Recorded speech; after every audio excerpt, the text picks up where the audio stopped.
Yo, this your girl Laffy T. Holla at our boy Melvin at Bay 11 Automotive at 1455 General Arts Road Northwest in Conyers, Georgia. Don't take your cars nowhere else. You'll definitely regret it.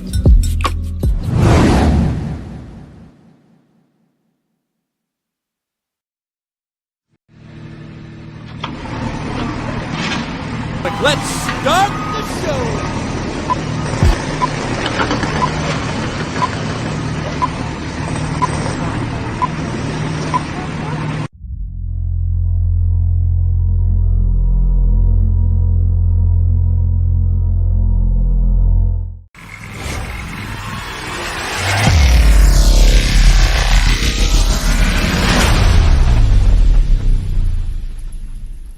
This is a podcast.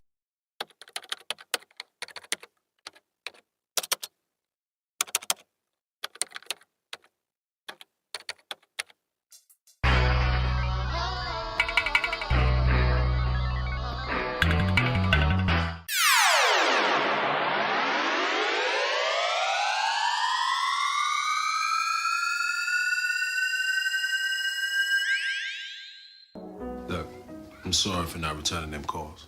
Sorry I don't keep my bed warm at night. Shorty, I've been running. Ain't like I'm trying to shut you out. I just got business to attend to, you know? Do you know how it feels to be alone out here? I did you wrong by keeping you at arm's length. But it ain't gonna be like that no more. Clock the type to feel your vibe first. Won't catch me on social networks dying from thirst.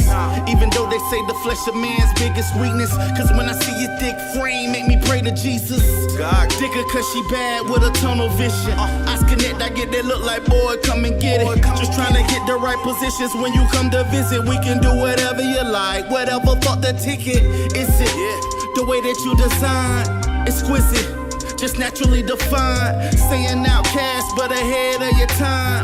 3,000 miles before from a Caroline. I'm too old to say we go together. Just ride with me, plant a seed, we can grow forever. She a homebody, rarely getting wasted. Stay moving, need balance, why I love it that she basic, yeah. They don't know, they don't know. I said they don't know. They don't know how I think about you. I said they don't know. They don't know. They don't know. They gon' know. But what I think about you. You keep me focused, I'm loving the way you hold it down. You got me open, I'm done playing, I'm slowing down. I've been through the heartache and storms, but shit, it's over now. We older now, we growing together, we got a family now. Through all the struggles and drama, you kept my head up. I used to take you for granted, knew you was fed up. You was tired of being patient and waiting for me to change. Through it all, you stuck it out and was waiting for me to grow up. I love the way you smile when you be staring at me.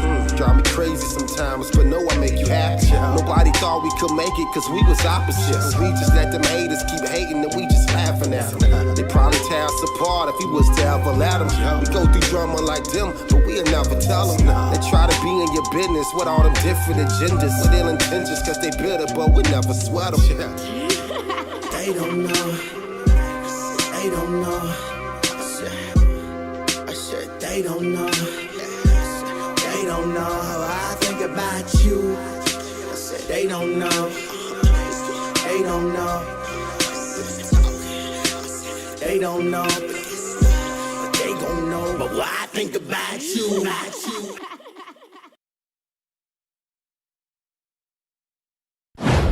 Hey y'all, hey.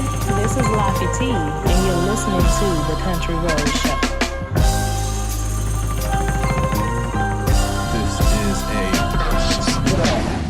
podcast.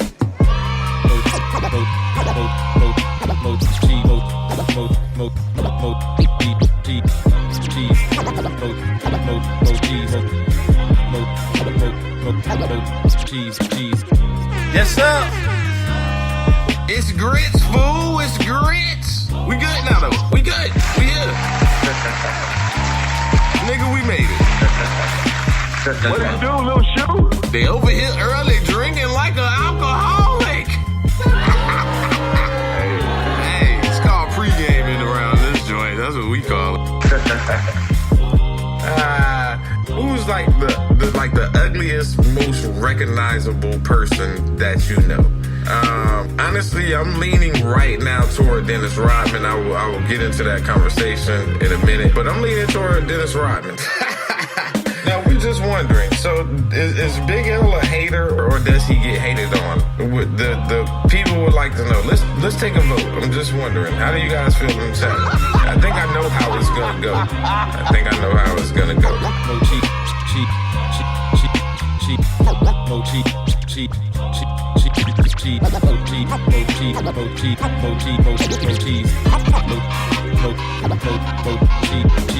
Yo, what up? It's your boy Moe Cheeze, aka Grits, and this is Country Roads. This is Mocha Bella, and you're tuned into the X Squad Radio Network, where we're changing listening habits 24/7.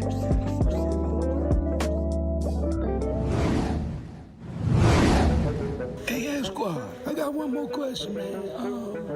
Man, y'all gonna pay me for this?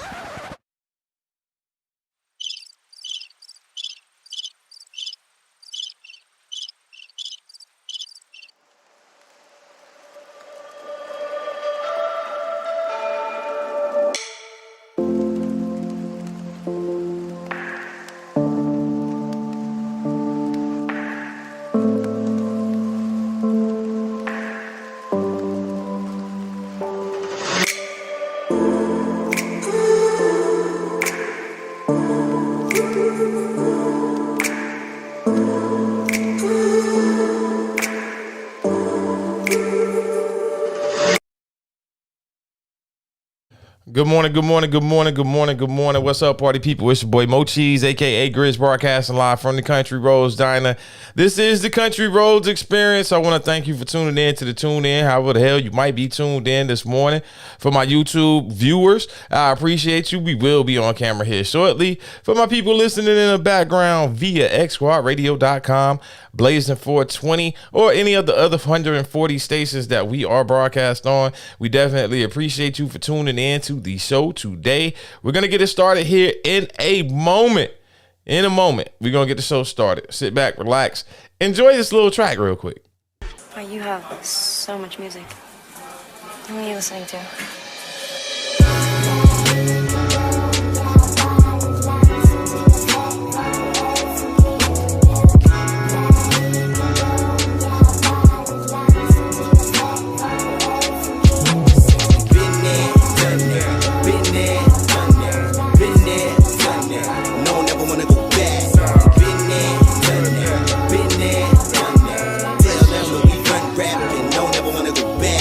Sound booth, this mic cop, this zinc pen and them lights out. Been riding around about 6 weeks with these sick beats for this hip hop. That past life in my rear view, this life of mine I done been through. Got war scars and I wrote bars, and I can tell you all I done lived through. They rolling up and he smoking pipes. He locked up and I wrote kites. He folding up, I said hold tight. But them dark days and them cold nights, that fleshed out with that old me. I felt pain but I know peace, cause I found God in that cold cell with them OGs and them cold sheets. He told me that he kept me all the times that he let me walk around with these fake smiles on my face, knowing he blessed me. But he tested me, I'm a changed man, equipped me for this game plan. And I overdosed with that Holy Ghost, and my team promoting that name brand. He hold me up when I can't stand. He pulled me out of that quicksand, and I'm thanking him for them yesterdays, cause that set the stage for this change, man. I've been there, done that, fell flat but I bounced back. Like them living legends that live to tell it. My adversary won't like that.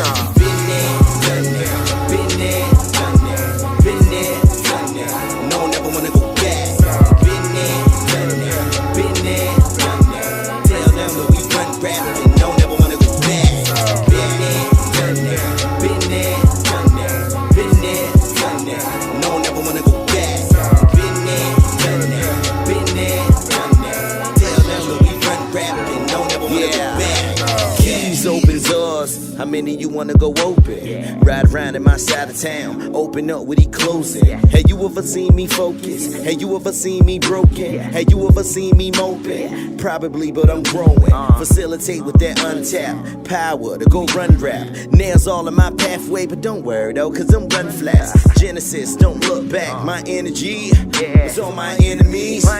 past just yesterday with no impact. Speakers in my trunk, bumping gospel in the trap. Got the product and it's obvious that they keep coming back. But they terrified of changes, but that's normal in the flesh. I'm entrusted with a talent, so what else do you expect? I can complicate the conversation, dish your intellect. But I've been me without Christ, no need to express. What's a million when you broke? Coach class to a jet, where ain't no man's potential right now is God's best. Do you want it? Been there, done that. Been there, done that. No, never wanna go back. Been there, done that. Been there, done that. Tell them that we run rapid and no, never wanna go back. Been there, done that. Been there, done that. Been there, done that. No, never wanna go back. Been there, done that. Been there, done that. Tell them that we run rapid and no, never wanna go back. Yeah.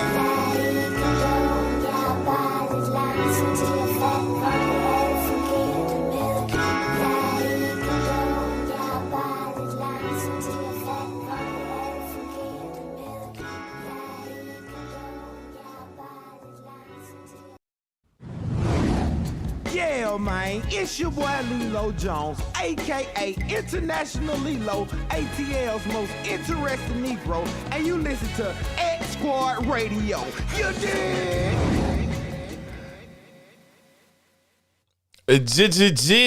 What up, y'all? It's your boy Moe Cheeze, aka Grits, broadcasting live from the country roads. Donna, hey, if y'all see the blowout right now, the hair's looking a little weird today. I ain't gonna even lie to y'all. Started to just put on a hat real quick, but said no. Just gonna pick it out. For those of you that saw me last week, the hair was braided.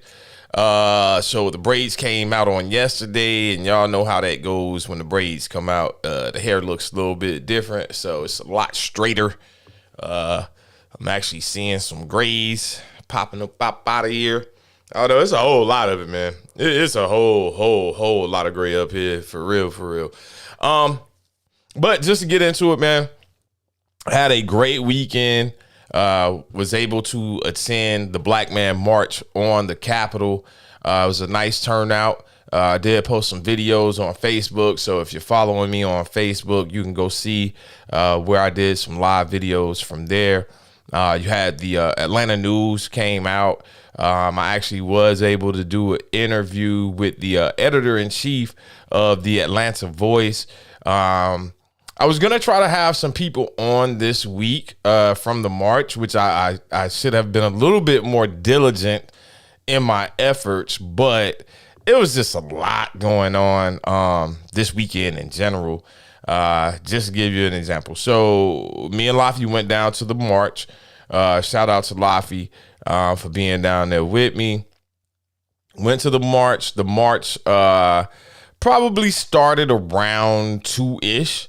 And we got down there probably about 11 o'clock or so. We got everything set up, got the equipment set up. And we set up where the march would end. So I actually had to set up, and Laffy watched the equipment and the table, and I hightailed it back to where the march actually began. So hightailed it on back to where the march started. Met them close to halfway. And I was able to get some footage. I was able to join in the march as well. We were out there till about 4, almost 5 o'clock in the afternoon. Sun was beaming. Laffy even got some sunburn from sitting outside. Y'all know she high yellow. So Laffy got a little bit of wake and bake, if you would say. It's not funny, baby. And y'all say what's up to Baby. Say what's up to Russ. Russ and Baby are in the building with us. But so we once the march was over and all of the speakers had spoken, which there were some powerful people that was there, some powerful speeches that were given as well. I gotta get Laffy to send me the entire list. I don't know if she's listening in at this very moment. She's possibly in a meeting. Let me see if I can get it.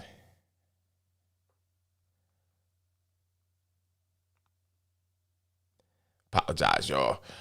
So once we left there, we actually went and got us something to eat, and came home. By the time we got back home, the Georgia game was coming on.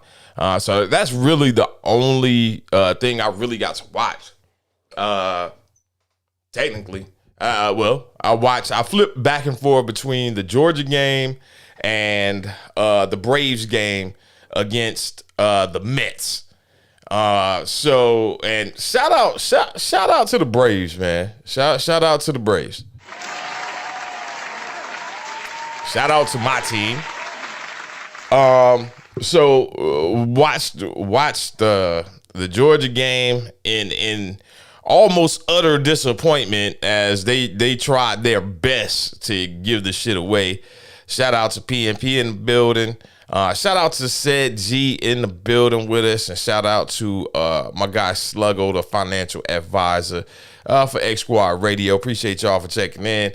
What happened to the braids, bro? Hashtag Mr. Tibbs. I had to take him out PNP, and I'll tell y'all why in 2 seconds. So that was Saturday. Flip back and forth between the Braves game and the UGA game. Hell, after those games were off, me and Lafy may have watched a movie. Actually, we did watch a movie. I don't know if I should say that out loud on there. Well, we watched the movie. I'll just put it like that. I'll come back and talk about the movie later. We watched the movie and took it to bed because we had to get up the next morning and drive down to Columbus so I could get my work truck and so I could cut the grass because grass needed to be cut down there. So we get up early, get on the road, head down, and that's where the day kind of sort of started to take a turn, I would say. I'm going to tell y'all this story, damn it. Try not to get too upset. So I purchased a truck in March, and I purchased this truck for Grits Lawn Service. And once I purchased the truck, had some work done on it. It just needs some minor work. And then I wanted to get it painted. Got introduced to this guy. I may or may not call his name out, but got introduced to this dude, had a great conversation with him. We walked around the truck. I'll say I went to a place to get it painted, which is Diamond Auto Paint or whatever the hell it is. And it was just very impersonal as hell. Like the dude literally came out with a clipboard. He really didn't talk to me at all. He walked around the car making notations. And then he gave me a piece of paper with a price on it. And I was like, well, damn, usually you have a little bit of a conversation, there's supposed to be a little bit of customer service involved in this situation. But either way it goes, go holler at my homeboy Theo. Shout out to Theo and Showtime, Tila in the chat room. Make sure I'm saying this right. What is the full name of the shop? How about that? Give me the full name of the shop so I can shout Theo out. But go holler at Theo. Theo knew somebody. And dude came up. He met up with us. It was a great conversation. He told me everything that would need to be done. We talked about some different things. It was like talking to your homeboy. So I felt comfortable. In the situation because it felt like, okay, this dude is going to paint my shit. And, when I get it back, it's going to look like something that he, would want to drive around in. Unfortunately, that's not the way that happened. Nah. So again, ladies and gentlemen, I told you, I gave him the truck. He started working on, or was supposed to start working on the truck in March. I just got my shit back Sunday.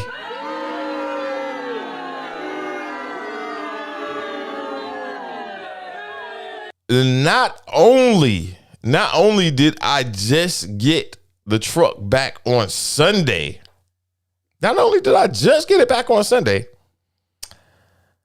the motherfucker ain't did nothing.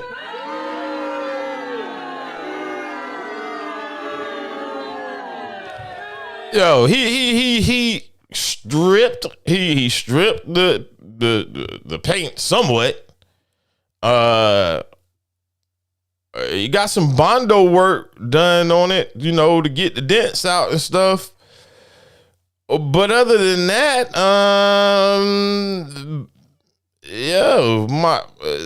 my truck looks like shit. Looks like shit. Now, mind you, not only was this dude supposed to paint my truck, but he was also supposed to paint my car. So literally he was supposed to paint the car or paint the truck. And then I was going to drop the car off to him so that, you know, when I pick the truck up, boom, you can start painting the car. Listen, I wish I had a picture that I could throw up for y'all on here. But yeah, my car, my truck looks like shit. It still is freaking Kelly Forest Green with freaking Bondo around it. You know what I'm saying? Like with some of the shit ain't even sanded down, y'all. Like, listen, like y'all know what I'm talking about as far as Bondo. You got the dent and boom, you just throw the shit over there almost like some freaking plaster. It's not even fully sanded down on the what side? On the passenger side, none of the Bondo work is smooth now. Like literally, bro, this dude's had my truck for 7 freaking months.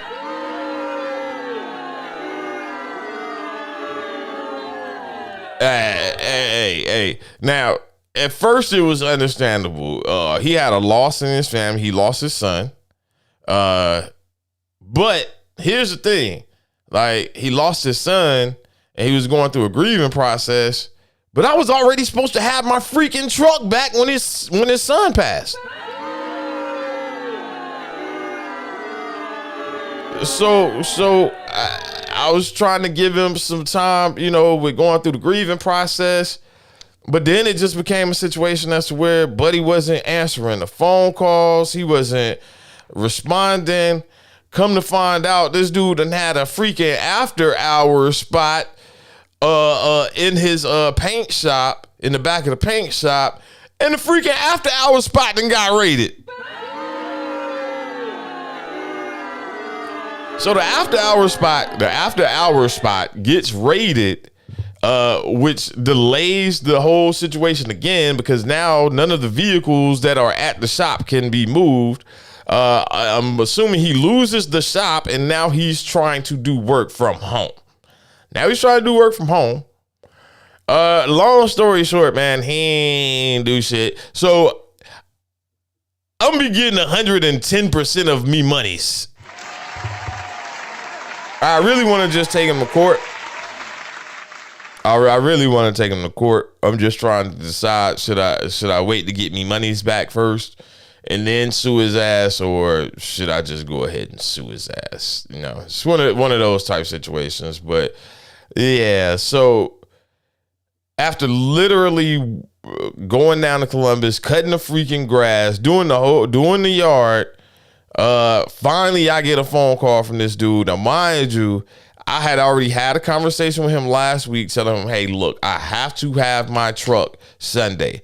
I don't care if you're not done with it. I need to get my truck, and then we'll figure out the repayment options after that if you're not done with the work. So I told him I need to pick it up first thing on Sunday morning because the plan was to come down here, cut the grass, and be able to get right back on the road. Man, we didn't get on the road until later in the freaking afternoon. I missed pretty much all of NFL football on yesterday between being in the yard and being on the road. I did not yesterday, on Sunday. Like I didn't get home until literally the freaking late games were coming on.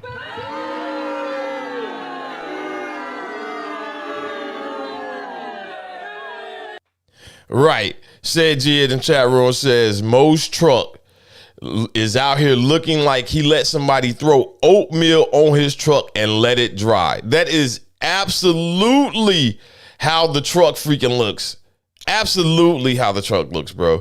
Shout out to Laffy T at work, working hard, hardly working, maybe.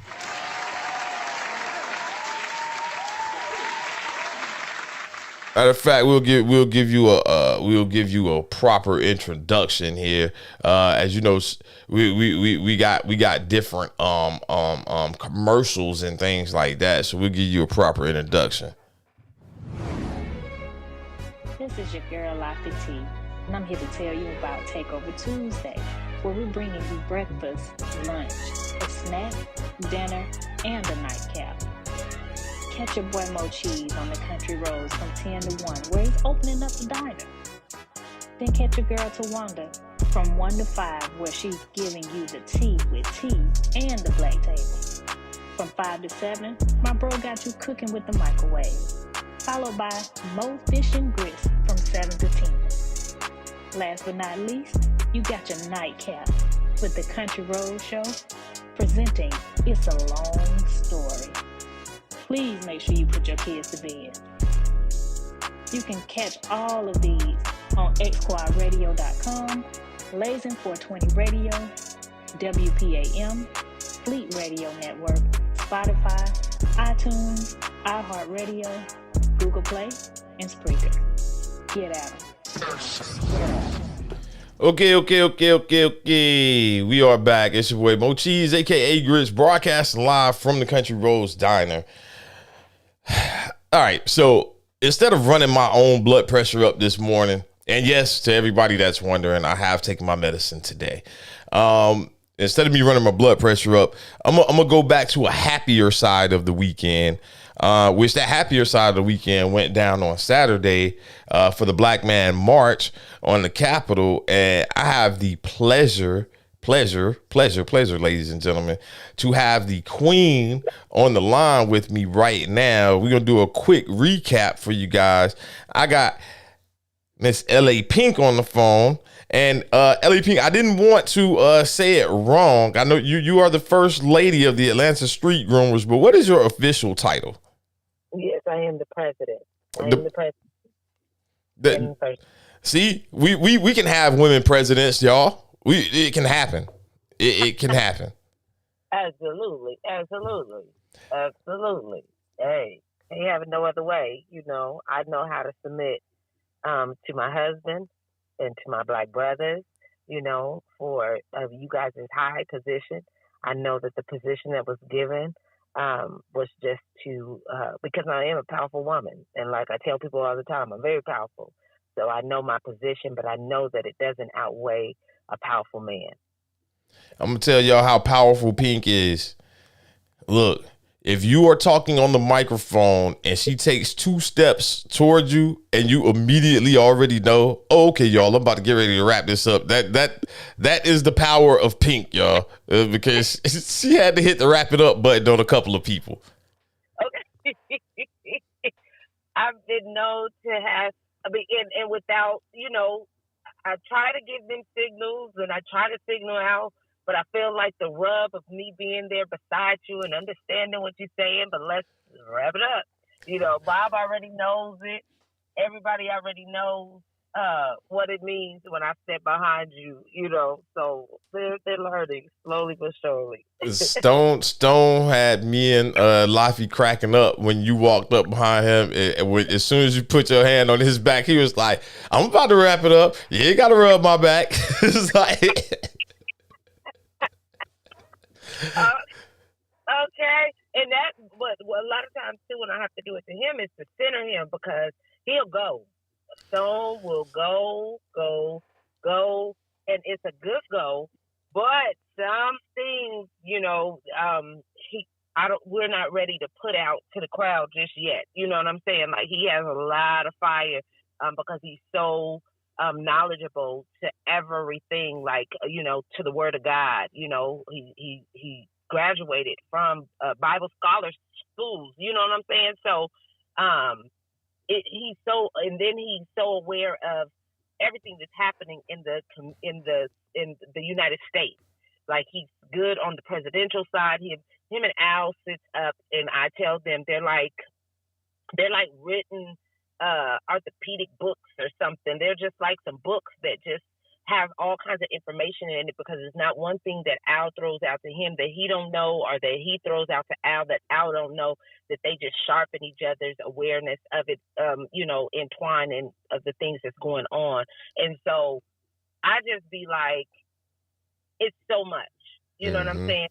So many different levels, so many different layers to what's going on, and we have to deal with each one of them accordingly, and so that's where we're at right now with this next piece to Stone Mountain, because Stone Mountain, that's where a lot of stuff may just come out at, with this next movement that we got going on to the mountain top, where we ain't. Everybody keeps on saying, I want to go to the top, but they said that they don't think that everybody can make it to the top, and that our elders. And so for those that do get involved, we want them to be safe and being able to fulfill the journey, so they were saying more around Stone Mountain, but however, we're going there. How long do you know how long the hike to the top is? I don't. We used to walk the mountain. I know it cannot be all day. I know that it's not it's a process. I do know that, and it's an uphill process, but I don't know the timing. And maybe that's one thing that we'll have to do before. My birthday's on October 27th, so maybe we might need to just take it to the top for my birthday and see. You said your birthday is October the 27th? You know what? That's why. That's why me and you get along, and I have so much admiration for you. My daughter's birthday is the 26th. What? Oh yeah. Your daughter, you got the best daughter in the world. Oh, she is definitely awesome. Well, I would say one of my daughters is on the 26th. So, yeah, that's my Pookie Poo. All right, so what day? When are we looking at Stone Mountain as far as a march? So we are looking at Stone Mountain on the 29th. Okay, so October the 29th, we're looking at marching to Stone Mountain. That's gonna be awesome. Oh yeah, it's going to be a power piece because it falls in the line of everything that we're marching and we're standing for: the voter suppression, the racism, the wedge that they have built against the black man and democracy. Just everything is just that piece, and it's that final piece. Because it's before the election, it's those weeks before the election to get everybody, stirred up and ready to go. And so we just said, hey, let's finish it here with Stone Mountain, and then we'll take it state to state. And that's where the reason why we'll be inside of, I keep on wanting to say Decatur, Lord Jesus. But Detroit, we'll be going to Detroit. And so, and it is the Highland part of where we're going, which is one of the historical areas in Detroit. Okay, so Detroit, my people that's listening up in Chicago, which we do have some I don't know if you say Chicagoans, but for my people that's in Detroit, the street groomers will be coming your way soon. So this is not just going to be something that's only going to be done in Georgia.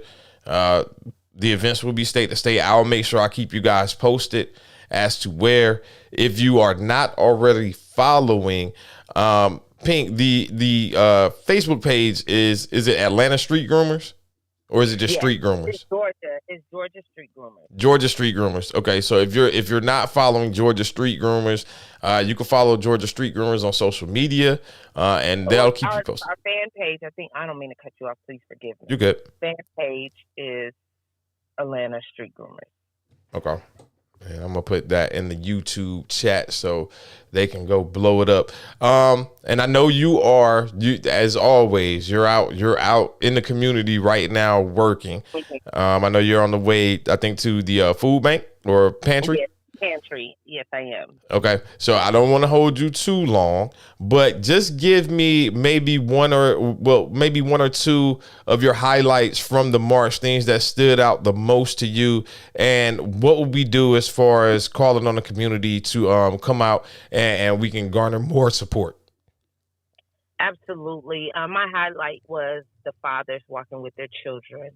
That was the light of it, because to see a father have his children on the line of the march of, even in the community, serving, giving back, that's the power piece that we always love to see, because that's that unity of your children, and raise a child up as you want it to be, the word, what the word of God says, and they will follow, they won't stray from you. And so I just feel like that was the power piece, one of the power pieces. There was a whole bunch. It was a lot going on.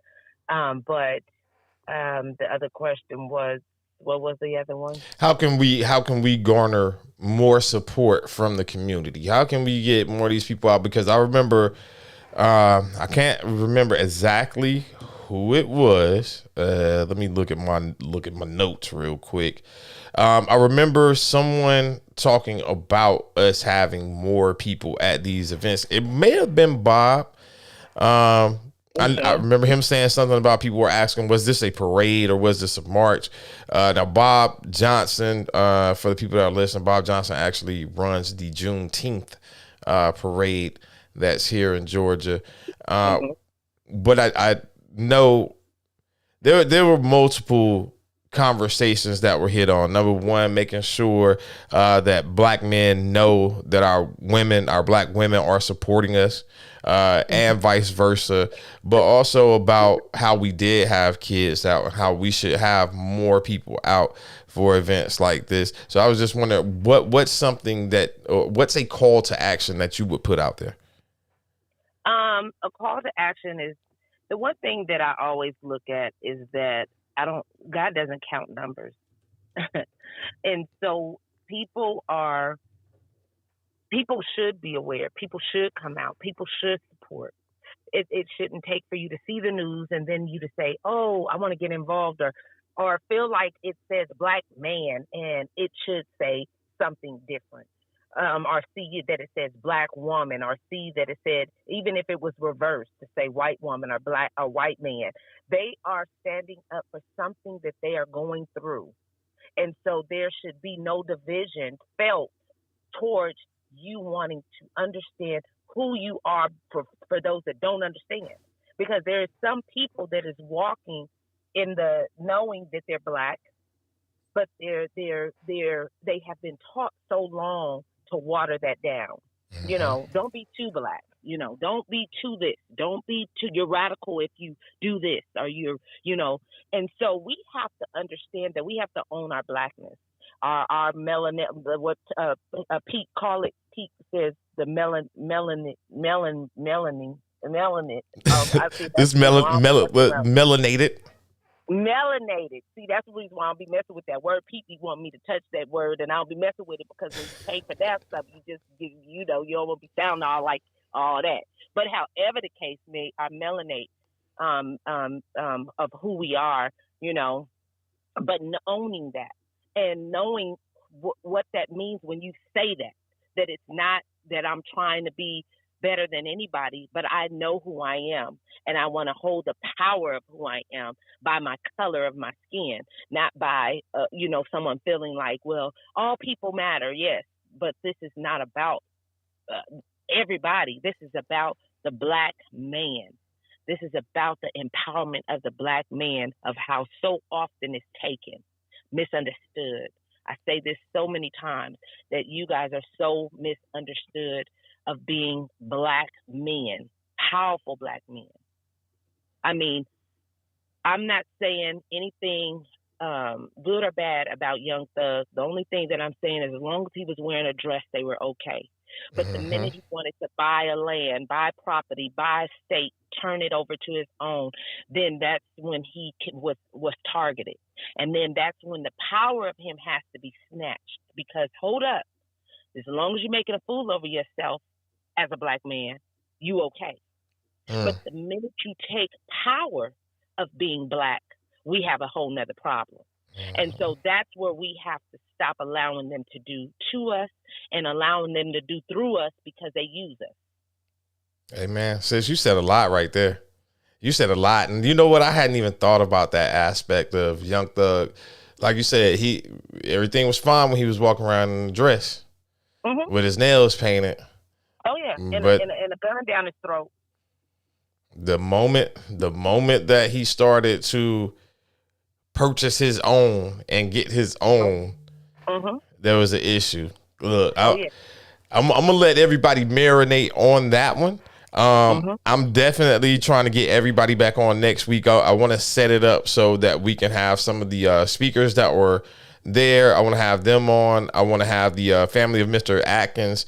Is it Atkinson? I think it's Atkinson. Atchison. I want to have the father on to talk about that case. He sent me the information on yesterday, so I want to take some time and actually go through the information so I can speak to it directly. But sis, I appreciate you taking some time out of your day and jumping on the line with me. I appreciate you back, man. Anytime. All right, y'all. LA Pink, y'all make sure y'all go follow the Georgia Street Groomers on social media. You can follow on the fan page. And again, we will keep you posted in regards to events, marches that we have coming up and how you can help the organization. Absolutely. All right, sis. All righty. Peace and blessings. Peace and blessings. All right, y'all. Real quick, not really a break per se. But because it's a little bit different and y'all know this is YouTube now and we got commercials. Yeah. We'll be right back.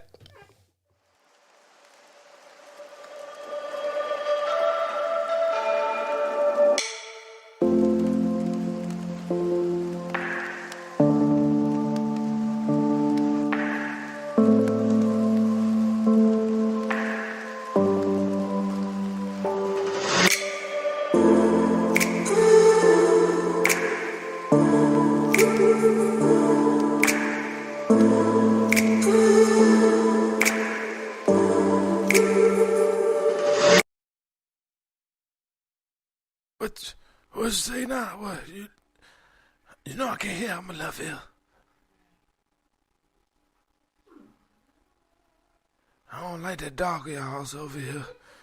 But I like that Tiger Park show and I like that Country Roads. That Fish and Grits is all right. That microwave, it be too loud for my ears sometimes. And then you got that BS3 Sports and you got that Kicking It with Casey. Who the dog growling at? You got that Kicking It with Casey. However you say his name. I seen the boy. He ain't no damn African. I can tell you that much. And that Chief Rocker Jersey Vern. It reminds me of myself when I was about 65. I'm about 104 now. I'm bringing you the best shit on the block. I guess this is going to turn into what I said it wasn't going to be. So I guess I'll be telling y'all some of the shit that happened while I was gone. And there's no a proper way to take a good penis pic, okay? Like, can you put a bow on it and dress it up, make it look fancy? I've seen some penises that look like a skinny slut. Sir. Wait. Sir. Mr. Carter joins us today on the show. Mr. Carter, how you doing today? I'm good, man. I'm good. I'm going to start saying Q, as he told me, we family now. Exactly. Yeah, and don't make me feel so old either. Hey. When you put that mister on there. You see my grace shining through. The greatest. I figured it out. You wanna know why I figured it out? I built this shit. Break by break. And I'm damn if we gonna put on bad radio, cause motherfuckers can't hear motherfucking talk. What up? It's your boy Moe Cheeze, aka Grits, broadcasting live from the Country Roads Diner. This is the Country Roads Experience. I got another special guest on the line with me for you real quick. Y'all know him as John Fisher, a.k.a. The Microwave. You could catch his show today at 5 p.m. Eastern Standard Time on xsquadradio.com and via the app. Microwave, what it do, Brody? My dear sweet brother Noomsy. My brother has accepted my apology. What's going on, bro? Ain't nothing, man. So this is real quick. This is my last day on the job before I start the new one, and I'll explain it later on. So I planned on staying here till 1 o'clock. Then I woke up late. I came to work, pulled into the parking lot. I clocked in for 30 minutes. I clocked back out. What you gonna do? Fire me? So basically, what I said was gonna happen. Yeah, it's just a little bit later. You thought that it already happened. I told this dude he was not gonna be at work. Like, bruh, it's your last day. Like, I already know you checked out last week. I knew you checked out. Oh yeah, I was all the way checked out. But, you know, I had one foot out the door, the other on the banana peel. But I really just came up here to kick it with the fellas, you know what I'm saying? And, you know, we're going to do a little something when they go on lunch break, and then I'm out.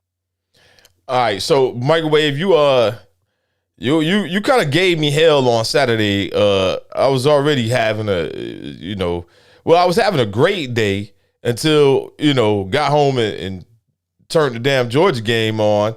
And it was looking real bad for a minute, and the Boo Birds were out, bruh. The Boo Birds were out. You called. Raider for Life was in the chat. Oh, matter of fact, Raider for Life, ABM, I'm calling them out. Sluggo, Jungle. Bro, when I say they was giving me pure hell via chat, and all I can say is, in the immortal words of Sluggo, we got time. We got time, and they eventually pulled it off. But I was a little scared. But what's going on in your world of sports, sir? Because you had to make sure that you called me to tell me about Syracuse. Well, Syracuse, like I said, yes, I don't brag on my team. I'm normally not able to talk about college football because I'm not one of those people, like a lot of the people who are listening, who say, well, this is my college football team. This is my college basketball team. I have a college. Wait a minute. I feel like that was directed not at people that was listening, but at the person that's hosting the damn show. Oh, no. You remember that game Contra? Yeah. Super Contra? Yeah. And it had that one gun that spread the bullets? Yeah. That's basically what I was doing right there. I'm spreading, them bullets are spreading. It's going to hit like 90 people because there's a lot of people that say, oh, well, for college football, this is who I root for. For college basketball, this is who I root for. No. I have a college that I root for, and I root for them in everything. Football, basketball, baseball, freaking badminton. It doesn't matter. That's the college that I root for. And I'm normally not able to talk about my college, but we're looking good right now. It's probably not going to translate to anything, but it feels good to at least week 5, after 5 weeks, be able to say that we're undefeated. Hey, I ain't taking nothing from y'all. Or y'all, let me go. I haven't even looked at the rankings just yet. Have you looked at the rankings to see where y'all are?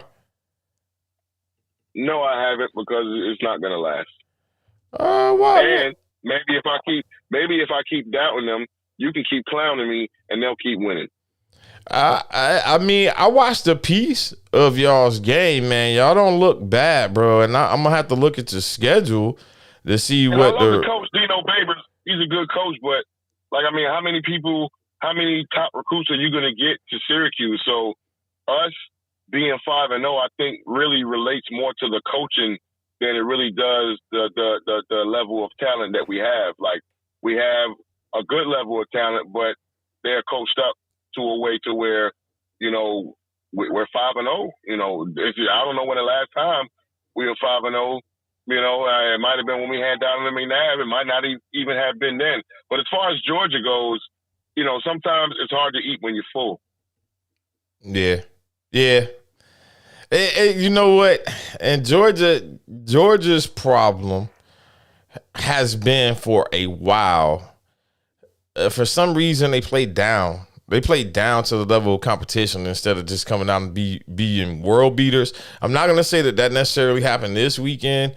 I'm sure you watched the game as you pretty much got a vested interest in the team with knowing somebody that actually plays on the team. Bro, Missouri's defensive line was killing Georgia's offensive line the first half. I mean, killing them. They really were. But like I said, man, like sometimes a lot of if there's some players, there are a lot of players that left. There are a lot of players that remain. And I don't know if you remember when the Eagles won the championship and that we struggled to start the very next season, and y'all were clowning me, and I just said, "Hey, man, I still smell like champagne," and that's exactly what was going on with UGA. They'll get it together. They'll get it together. You know, so luckily they did not take that loss. However, they're going to need to get it together quickly, or you know, it might not end so well. All right, because we got some tough games coming up. Tennessee, Kentucky, and Florida all are on the menu. Just looking at your team right now, y'all are ranked 22. Y'all got some shit coming up on y'all schedule though, bro. So y'all play number 14 NC State on the 15th. Right behind that, y'all play number 5 Clemson. Then y'all got to play Notre Dame. Told you wasn't gonna last. Then y'all have to play Pittsburgh, which Pittsburgh just lost to Georgia Tech. Then y'all got to play Florida State, Wake Forest, and Boston College. So if I just had to make a educated guess, I mean, y'all could potentially end the season with only 2 losses. 2? Yeah. NC State and Clemson. Y'all should beat Notre Dame. You say that. You giving me the rundown, and I'm thinking we might have won our last game. Nah, man. I think y'all could out of NC State, Clemson, and Wake Forest, which are the ranked opponents that y'all have to play. I think y'all win one of those games. Wake Forest. I was definitely leaning more toward Wake Forest, but I think y'all win one of those games, possibly 2 if somebody has a bad week. I guess the team y'all have to look out for might be Notre Dame. It all depends on what we look like at that point in time. We could be on so bad of a losing streak that we just so down and we can't get up off the mat at that point in time when we face Wake Forest. You know what I'm saying? Hey, listen, because I know I don't got you for forever. I know I got you till like 11 o'clock. Listen, real quick hitter on the NFL. I ain't gonna poke my chest out because it wasn't a great win. It wasn't a great win by the Falcons, but the Falcons did win. So I don't care if we won by 1 point. And Jungle, I see you. He said, pull it off. That final score is a loss for UGA based on all those number 1 recruiting talents on their roster. Get the fuck out of here. Jungle, you weren't seeing that when Alabama had that tough ass fucking game against whoever the hell they played early in the season. How about you read his chat when I get off the phone? Yeah, I got you, man. They ain't gonna get started with this guy today. Talk to me about the NFL, and tell me what you got coming up on the show. Okay, so on the show, we had a terrible snafu last week, so we definitely going to be giving out Sister Nancy Awards. We definitely going to be giving out Jimmy's We'll recap some of the better games. We're not going to have time to get into all of them as we're going to be transitioning into Mo Fish and Grits at 7 p.m. So, as far as the Falcons go, I do think that is a big win. I really do, because say what you want, Jacoby Brissett is a good quarterback, and the Cleveland Browns were playing good football, and the Falcons were not supposed to win that game. Myles Garrett, one player makes a difference more than likely when it's your quarterback. Well, you missing right? Garrett and Clowney, right? I think they were missing. Clowney's not on the team anymore. Who else were they? Who else were? I mean, they were missing like 5 defensive starters. Okay, so was Buffalo. They found a way to win. The Browns not Buffalo. Right? The Browns aren't Buffalo, unfortunately. But the Browns are better than the Falcons. But they weren't on Sunday, and that's all that matters. I agree. I told you what was going to happen on Sunday. I wasn't not even being a homer. I just knew when I saw the injury report, I was like, yeah, Cordell Patterson should be able to get off. Although Cordell Patterson had a surgery on yesterday on his knee, so we're gonna be missing him for some weeks, which means Tyler Algier should get some tick, and I'm glad I have him on my fantasy football team. Oh! Well, I got you here. Microwave, you took an L this week, right?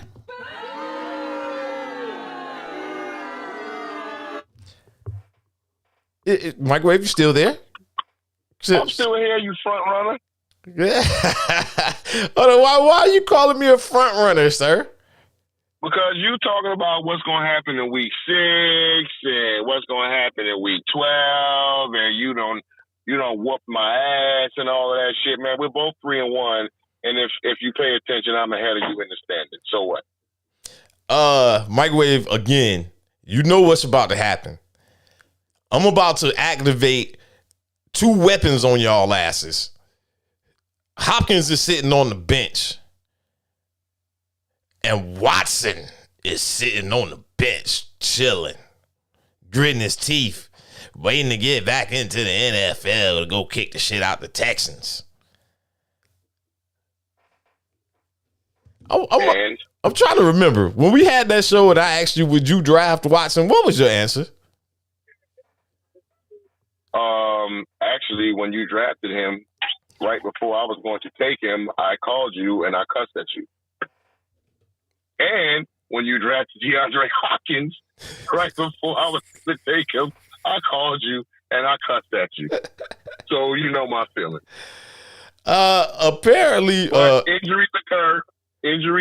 You see what just happened to Javonte Williams out there in Denver. So, like I say, man, yeah, you can sit there and beat your chest now because you know you got some reinforcements coming. But you better hope the rest of your team stay healthy. Hey, Mocha Bella in the chat room says she pointed this out for me. Thank you, Mocha. Let me throw that up on the screen. Microwave's not doing so good in Jelani's fantasy football league either. And so I just went to, take a quick... Whoa. Either. Whoa.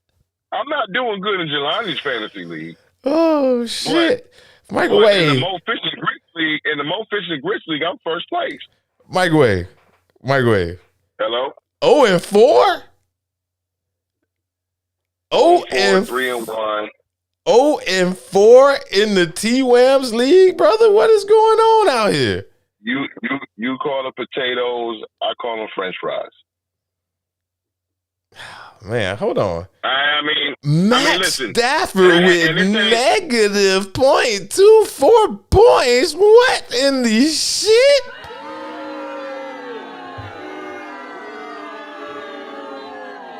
So that's what we're doing? Oh, brother, no. You could have started Zach Wilson and won? It's complicated. Listen, Jelani's league has very minimal bonuses. That's probably the last lineup that I set. And I was supposed to win that game too, but all of a sudden, I lost. But it's okay. It's okay, because you know what? Another Quaalude, she loved me in the morning. Eh? What I'm tripping off of is something that you told me when I went and kicked it, when I came to kick it in the garage gang, and you was just like, you basically was like, bro, it's a long season. Don't worry about what the projections show. Yeah, it's been crazy because I think I've been projected to lose every freaking game in our league. And you're 3-1. And I'm 3-1. See what I'm saying? Like projections are just projections.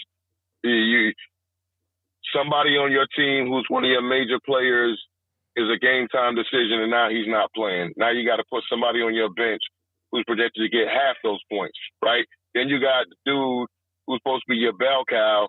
And let's say, how would anybody feel who had Leonard Fournette? They had like -3 rushing yards. -3? Oh, Bubba, no. No. You see what I'm saying? That's what I'm saying. So, you know, that's the beautiful thing about fantasy, man. Projections are projections. Somebody each week, whoever had TJ Hawkinson on their team should not have lost. Hey. Oh, I'm gonna go ahead and make fun of. I'm gonna make fun of somebody else that's in our league. I don't know what the hell Professor X got going on, but Professor X is 0-4, and Big Mo hasn't even set his freaking lineup, and he's actually 1-3. Professor X, you deserve this. Wait. Before you give it to him, let me make this statement. Big Mo's win was over Professor X. Oh.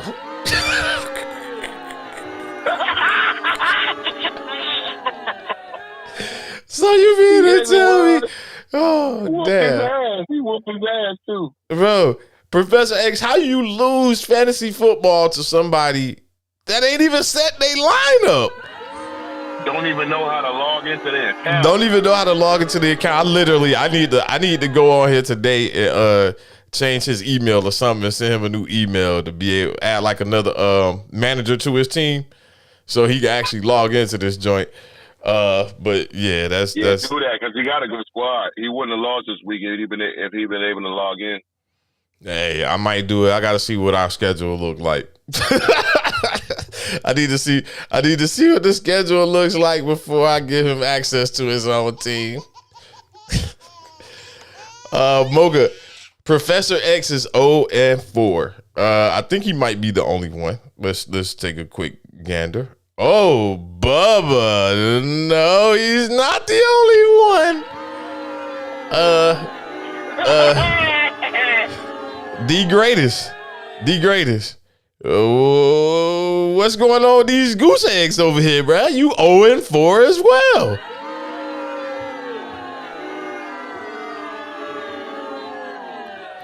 All these black quarterbacks in the league and all these fantasy football players hating on them. How you end up with 2 non-complete quarterbacks on your roster, and I believe that is coming to you from Jungle Microwave in regards to having Zach Wilson and Matthew Stafford. Zach Wilson can move. You said Zach Wilson can move? Yeah, he can move. He can run. But it depends on who's drafted ahead of you. Like, you know what I'm saying? And where your draft position is. You know, and I got Lamar Jackson in like 2 of my other league. Matter of fact, I got him in Mo Fish and Grits. See what I'm saying? So, with that being said, like it's different. You know what I'm saying? So, yeah, sometimes it's hard to get who you want at quarterback, but you know you gotta do what you gotta do. Man, I've seen people win with Derek Carr, win championships. Right. I mean, like you said, it just depends because it depends on when you actually went out the quarterback. It depends on what your actual strategy was. I guess with our league, it's a little bit different because we have the offensive player. So for those that don't know what I'm talking about, basically think about your fantasy football team, add an offensive player, and it can be any player that you want. So literally you could start 2 quarterbacks. Or you could have it could even be 5 freaking running backs playing. You say what, Microwave? It could even be a kicker if you wanted to be a dick about it. Yeah, I mean, I guess the only scenario I could see where you may put a kicker in your offensive place is if all your motherfuckers is on buys. Like, you just got so many people on buys that you don't really want to have to drop anybody per se. I could see having, you know what I'm saying? Well, nah, because I wouldn't have 2 freaking kickers on my team anyway. You would pick. You'd pick up some bum running back, somebody who does kick returns, and on somebody's team, and try to put him in the game before you did that. Yeah, somebody. So if you are putting 2 kickers in the game, then that's a very questionable decision. But hey, do it against my team, please. Whenever we play, throw the 2 kickers in. Bro, I know you gotta get out of here, so you could. What you about? Y'all about to do the lunch thingy thing? Yeah, man. About to do the lunch thingy thing. I have a ship coming in, so there's a whole lot of music being played in the parking lot right now too. So depending on the flow of the show, or whatever, I might call back in when you got EJ if y'all talking sports or whatever. But I might just I know we got a couple of things we gonna touch on. We gonna hit a little pop culture. We may discuss real quick. Coolio passed. Keke Palmer is actually launching a black TV network called Key TV. Your boy Will Smith is about to be back on the big screen after slapping the shit out of Chris Rock. And there is the CIA is honoring Harriet Tubman with a new statue for her role in the Underground Railroad and the Civil War. I know we got a comedian, Sweet Baby Keita, will be on with us. She's been on Comedy Central and a host of other places, so she'll come in with us for a little while as well. But we'll see, bro. Today might be one of those. With that being said, when I leave here, I'm going home and I'm gonna smoke some weed. Hey.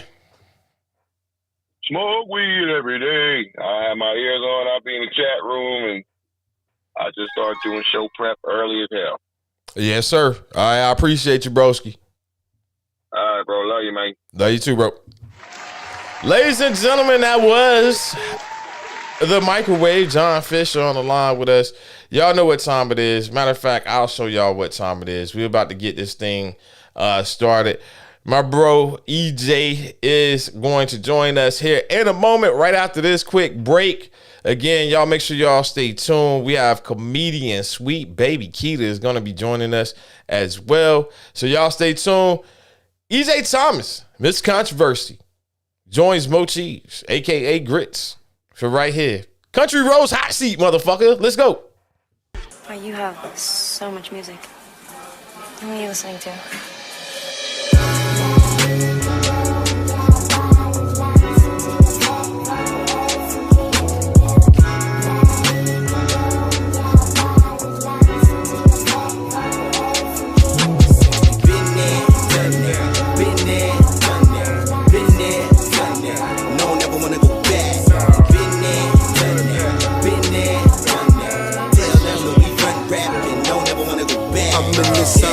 This mic cock, this zinc pen and them lights out. Been riding around about 6 weeks with these sick beats for this hip hop. That past life in my rear view, this life of mine I done been through. Got war scars and I wrote bars, and I can tell you all I done lived through. They rolling up and he smoking pipes. He locked up and I wrote kites. He folding up, I said hold tight. But them dark days and them cold nights, that fleshed out with that old me. I felt pain but I know peace, cause I found God in that cold cell with them OGs and them cold sheets. He told me that he kept me all the times that he let me walk around with these fake smiles on my face, knowing he blessed me. But he tested me, I'm a changed man, equipped me for this game plan. And I overdose with that Holy Ghost, and my team promoting that name brand. He hold me up when I can't stand. He pulled me out of that quicksand, and I'm thanking him for them yesterdays, cause that set the stage for this change, man. I've been there, done that, fell flat, but I bounced back. Like them living legends that live to tell it. My adversary won't like that.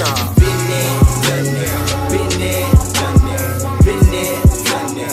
No, never wanna go back. Been there, done that. Been there, done that. Tell them that we run rapid. No, never wanna go back. Been there, done that. Been there, done that. Been there, done that. No, never wanna go back. Been there, done that. Been there, done that. Tell them that we run rapid. No, never wanna go back. Keys opens doors. How many you wanna go open? Ride around in my side of town, open up with he closing. Have you ever seen me focus? Have you ever seen me broken? Have you ever seen me moping? Probably, but I'm growing. Facilitate with that untapped power to go run rap. Nails all in my pathway, but don't worry though, cause I'm run flats. Genesis, don't look back. My energy is on my enemies. That's just yesterday with no impact. Speakers in my trunk, bumping gospel in the trap. Got the product and it's obvious that they keep coming back. But they terrified of changes, but that's normal in the flesh. I'm entrusted with a talent, so what else do you expect? I can complicate the conversation, dish your intellect. But I've been me without Christ, no need to express. What's a million when you broke? Coach class to a jet, where ain't no man's potential right now is God's best. Do you want it? Done that. Been there, done that. Been there, done that. No, never wanna go back. Been there, done that. Been there, done that. Tell them that we run rapid and no, never wanna go back. Been there, done that. Been there, done that. Been there, done that. No, never wanna go back. Been there, done that. Been there, done that. Tell them that we run rapid and no, never wanna go back. Yeah.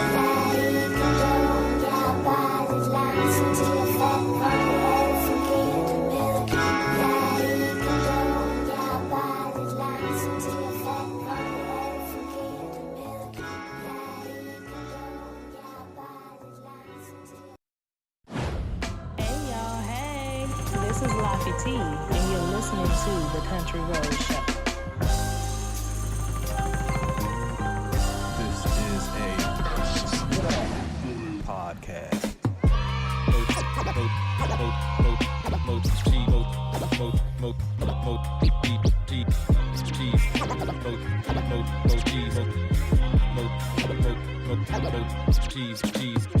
Yes, sir. It's grits, fool. It's grits. We good now, though. We good. We here.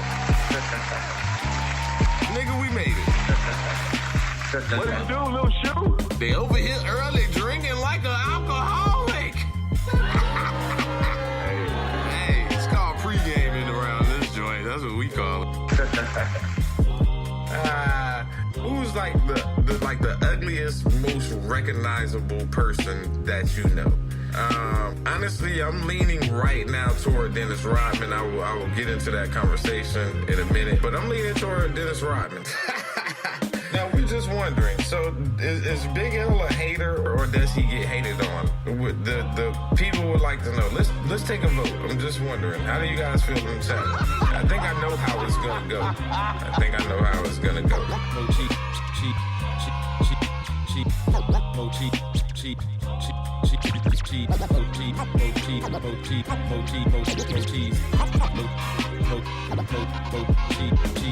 Yo, what up, what up? It's your boy Moe Cheeze, aka Grits, and this is Country Roads. Yo, this your girl Laffy T. Holla at our boy Melvin at Bay 11 Automotive at 1455 General Arts Road Northwest in Conyers, Georgia. Don't take your cars nowhere else. You'll definitely regret it.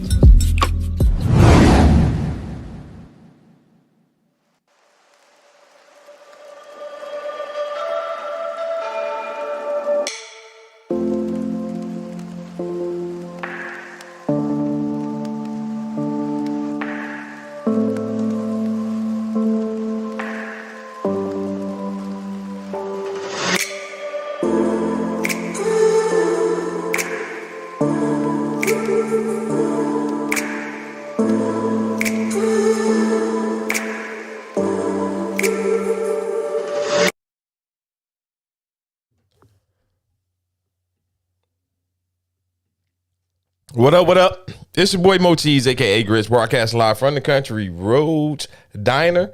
This is Country Roads Experience, and you are now tuned in to the hot seat. Mr. E.J. Thomas joining me, Mr. Controversy. Ladies and gentlemen, I'd like to welcome y'all back into the show. E.J., what's going on, broski? Man, what up? What up, bro? Man, I've had an interesting week, man. Finally finishing up in my new spot. Thanking God for all the blessings he's put in my life and allowing me to, be able to progress and with my family and everything. So I've been out of the loop for a lot of things, but I've been trying to catch back up the last couple of days. But it's just, like I said, thanking God that, he's put me in the positions that I'm in. Don't moving just suck, bro. Bruh, you find out who your real partners are when you move, bruh. You find out. You find out the niggas that really fuck with you, especially the ones that's in town and that you know how their schedule work and what they got going on. Yeah. He said, figure it out real quick. Real quick. Man, I had some people that basically, whether you want to say they don't have jobs or they have jobs but they don't got a lot going on, a lot of free time, all of a sudden you stop picking up the phone, man, when it comes to moving now. Now, when you want to get into the club for free, you know what I'm saying, my phone pick up. When you wanted, access to this person that I know. When you wanted to be at the birthday party. Yeah, you did. You know what I'm saying? But when it came to that, all of a sudden, whoo, that phone. I had to get me a new one. I thought it was broke or something. Like, what's going on? But yeah, it is what it is, man. I know a lot of people don't want to help with stuff like that. But however, just give back, man. Y'all know what's going on. If it's a few of you that's watching, you know what I'm saying, and you got somebody that's moving, man, even if you can't provide the physical help, man, I don't know, shoot them $20 or something. Give them some positive words, something. Don't just disappear. Don't ghost. And shout out to Wayne 3D for checking in with us. Shout out to Raider Kev checking into the building as well. Appreciate y'all for tuning in. Also, thank you for anybody that's listening via the app. X Squad Radio is how you could download the app either on your iOS or Android device. Have an interactive chat room there as well. I'll probably need to go pull that chat room up and see if we got any people in there. Hey, real quick, if you don't mind, want to do something real quick. Let me pull up the other chat room. Let me just see if anybody is in there.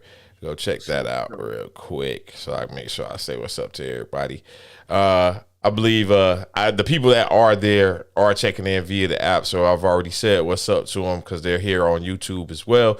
So I appreciate y'all for tuning in. To the background listeners on Blazing 420 or any of the 140 plus stations that we're being broadcast on, we definitely appreciate you for the love and support. Make sure you come hit up the YouTube page. YouTube page is doing very well. Make sure if you are watching the show that you subscribe to the show as well. Again, the support is definitely welcome, but we need you to like, we need you to subscribe as well so we can monetize this thing. Let's not, hey, we're doing it for fun, but we would like to be doing it for funds. I got lucky with that on my Facebook page. I just got monetized on my Facebook page. So, like I tell everybody, man, on my personal page, y'all about to get these reels all day because that's what they don't say. Word. Reels in particular. So I'm gonna be like, Mo, whatever we got, let's get it. You know what I'm saying? That's what's up. Shout out to Beth Cons checking in with us as well. Again, we'll have sweet baby Keto be joining us right around the noon hour. But I did want to say one person that is not here with us in the chat room, but always here with us in spirit today is RC, as I call him, Sizzle. So if you are checking out the replay, just know that you're in our thoughts, you're in our prayers. I know he's having surgery today. So RC, just know you're in our thoughts and our prayers.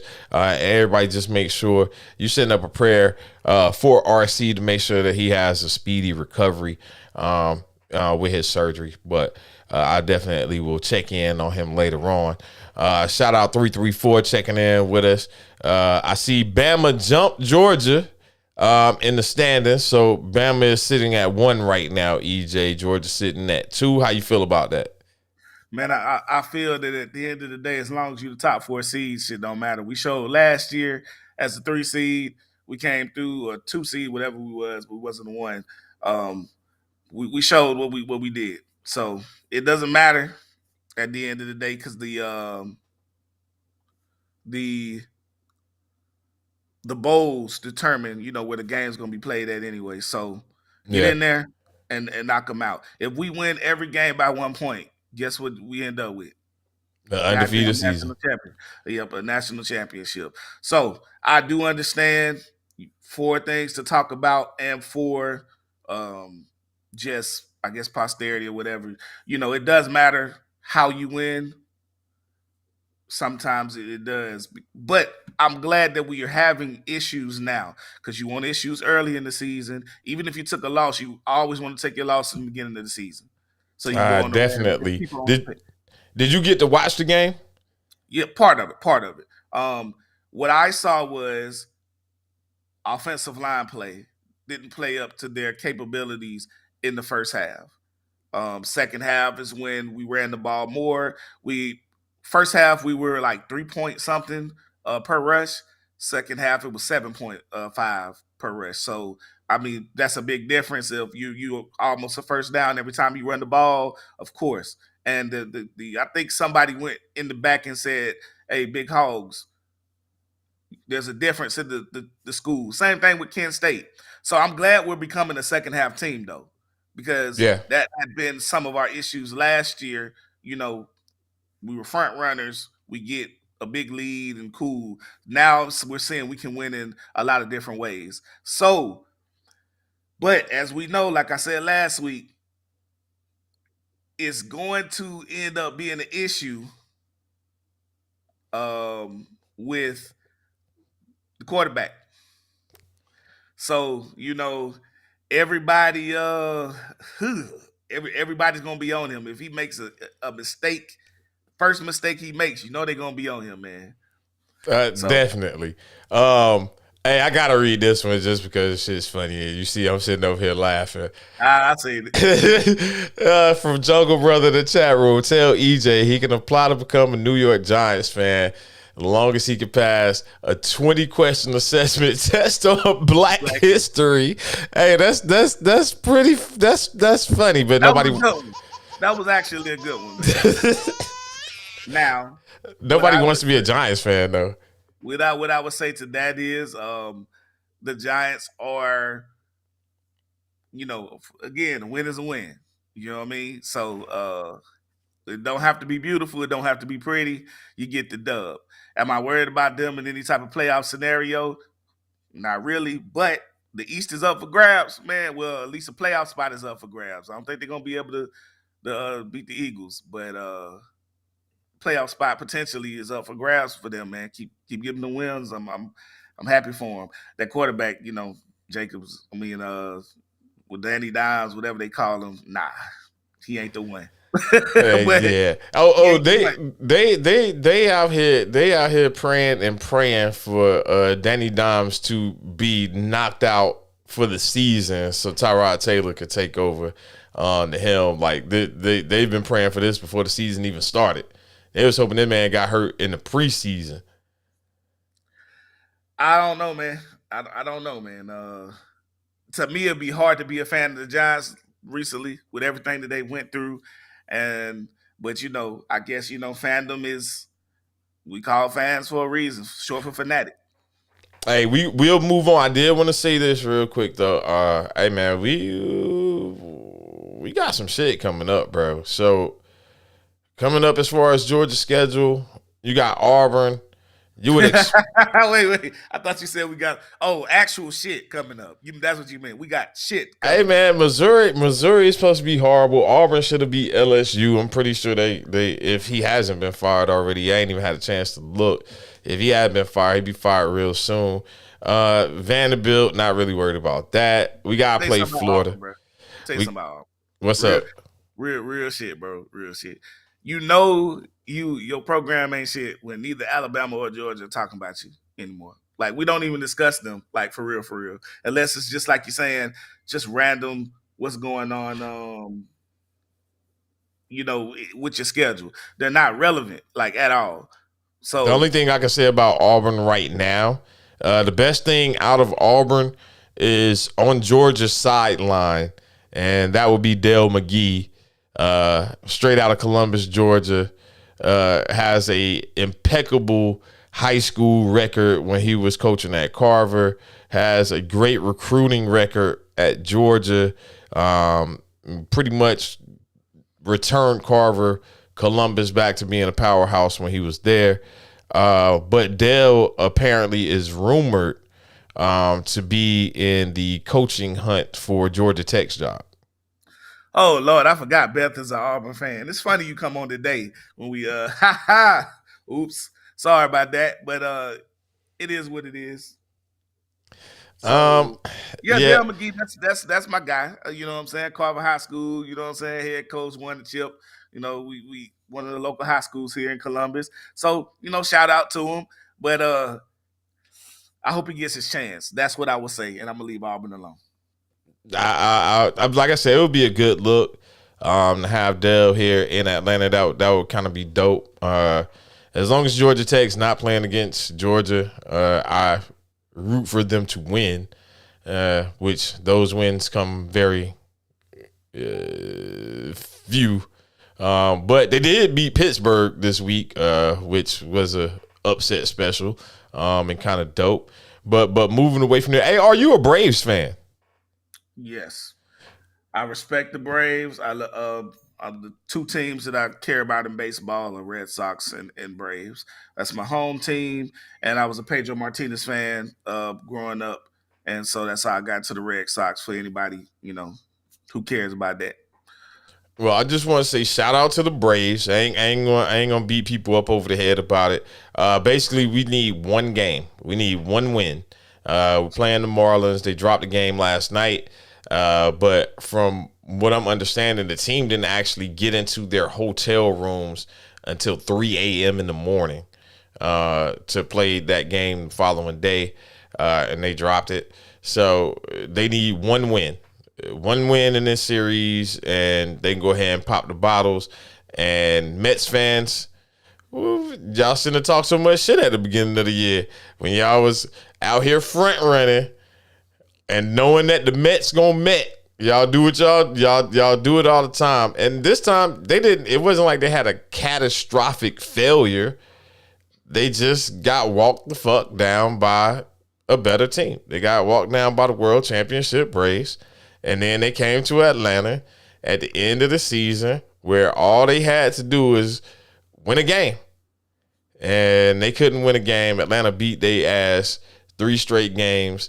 And now it will be a game away from securing that pennant. So shout out to the Braves, and shout out to the Falcons, man.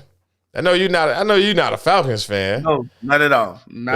Shout out to the Falcons for securing another win. Crazy enough, the Falcons played Tampa Bay this week for first place.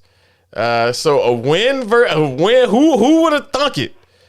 A win versus Tampa Bay would give the Falcons first place in their division. Now, if only you didn't give away that one game, so be what 3-1. Right. If you didn't give away the game versus the Saints, but they gave away a game to the Saints, regardless of what anybody else would like to say, gave it away. You had one job, Marcus Mariota. Get the fuck down, don't fumble. Just get down and don't fumble. Neither here nor there. That dude is good for trying to give away the game at the end of the game. I don't know what y'all going to do up in Indianapolis. I know you don't even want to talk about your coach. Hey, man, so taking away my fan cap, just being real, Maddie ain't that guy. And, look, we only allowed 21 points. Come on. It's not like the defense is getting shredded every game. Like, some point in time, the offense has to put up points. And I'm tired of just in the second half. Like, we've been blanked out in the first half about, 2 out of 2 games? Blank.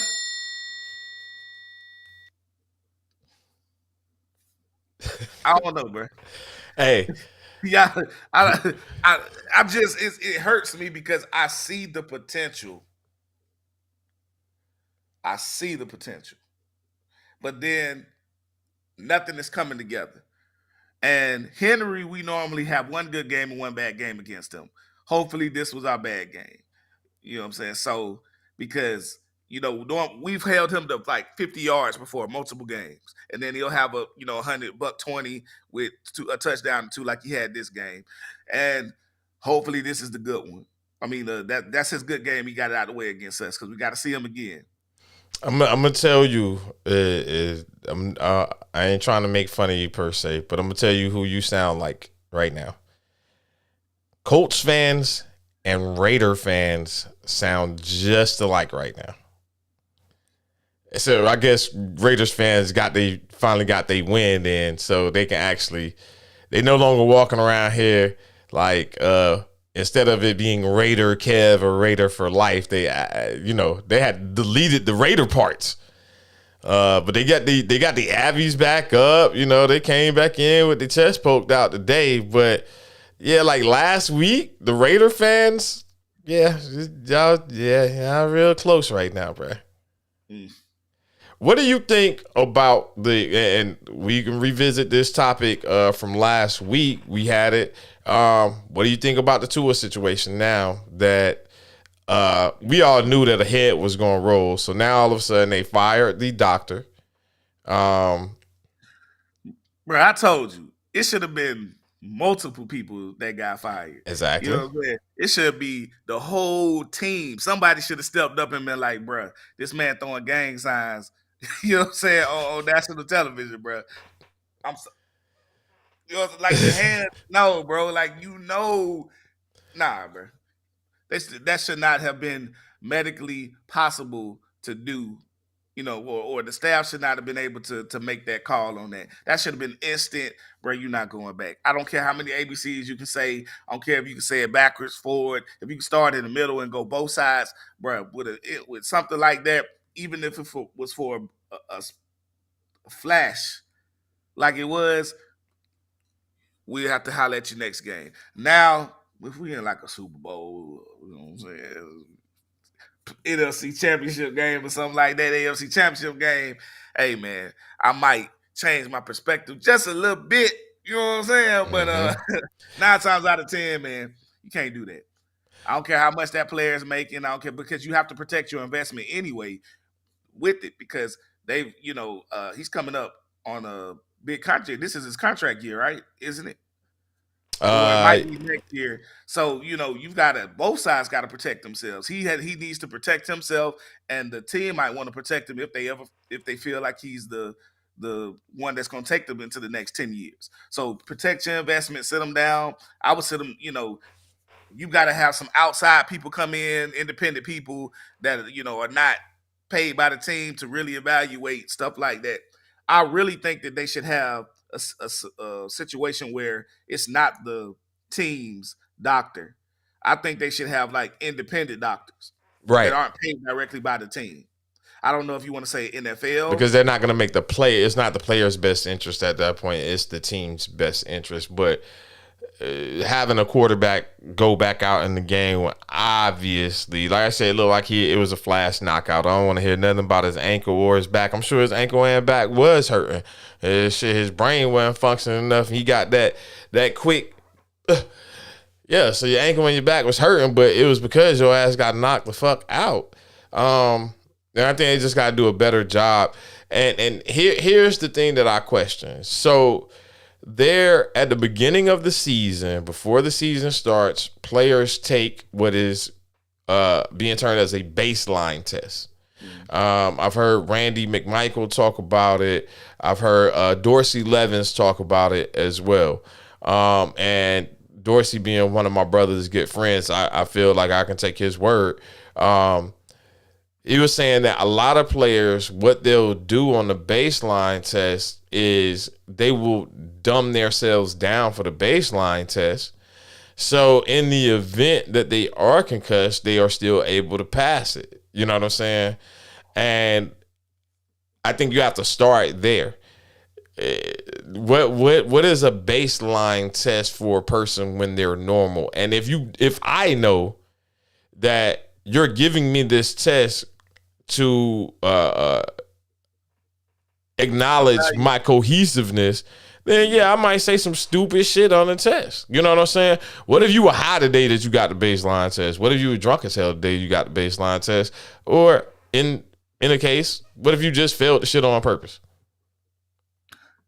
Then obviously that's a way to cheat the system. So,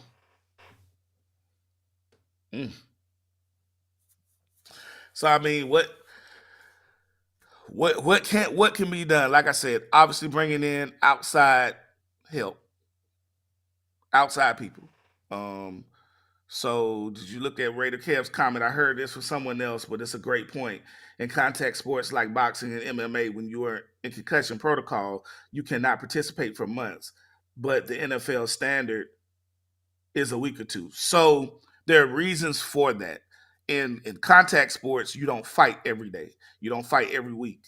You can easily be in a protocol like that, and it doesn't to them cost them money because your next fight is 90 days out, especially when the higher ups. Now, before somebody come at me, yes, there are people that fight every week and stuff like that early on or every 30 days early on, but that's rare that it happens once you are a pro and you starting to get notoriety. So that's the difference with that. So then you got a next game coming up next week. So the NFL, the team is going to lose money. It's all about money at the end of the day if you're not out there playing. But again, I would say I would always err on caution because I wouldn't want you out 2, 3, 4, 5 weeks. Because especially if the more you have concussions, the more that they come. I've had 3 myself through my days. I had one in high school. I had one semi-pro, and then I had one just on some dumb shit at the house and failed and shit. You know what I'm saying? So I know that how they feel, and I understand. The issue with me is the more they happen, and I've seen people, the easier they are to happen. It seems like. So I've had guys that won't tell. When we used to play football and stuff, and it was crazy, man. When I got hit one week, we didn't have any official protocols. They just kind of took him out, put him on the side. He didn't play. Then the next week he got another concussion. Then that took him a month to get back. So towards the end of the season, he ended up couldn't play football anymore. He got 3 in one season, and it was just like he wasn't the same. For lack of a better term, we called him Rockhead. And kids, you say some stupid shit from time to time. So yeah, he wasn't the same. Slurred speech, all that type of stuff. So I definitely ear of caution. I agree with the NFL with moving towards some of the changes, but I don't know. So what we gonna do, man? I mean, it's just interesting how, and the one thing that the NFL is going or is not going to allow to happen, they're not going to lose any money. So when there's a public outcry, and in this case there was, they're going to make the necessary changes. They're going to make it seem like they're going to make the necessary changes, but I think you're about to say it's past time for that. Well, no, it's been past time for that, but it was bad timing for the NFL. Wasn't that a Thursday night game? Only game that was on. Yep. Everybody's watching. Horrible, horrible, horrible time. On your new network on Prime. But see, my thing is, my issue with the NFL is you say player safety, right? But then you're taking away things that to me make the game great, but you're adding more time playing. You added an extra game. Right. Do you really care about the player safety? Because hell, you want to get it to 18. So that's the stuff I talk. I think about with that. All right, real quick, some station identification. As again, as I said, we're on YouTube. It's a little bit different, ladies and gentlemen. So I be having to send y'all subliminals I mean, I've sent y'all subliminal messages every now and then. So a real quick subliminal message. We gonna go to some pop culture before our guest comes in. One topic I know is near and dear to your heart, sir. Will Smith's back on the screen. I'm just playing. It ain't necessarily near and dear to EJ Hart, but hey, Will Smith is back on the screen, bro. So we gonna talk a little bit about Will Smith being back on the screen before sweet baby Keita comes in and joins us. Y'all, we'll be right back.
Let's start the show.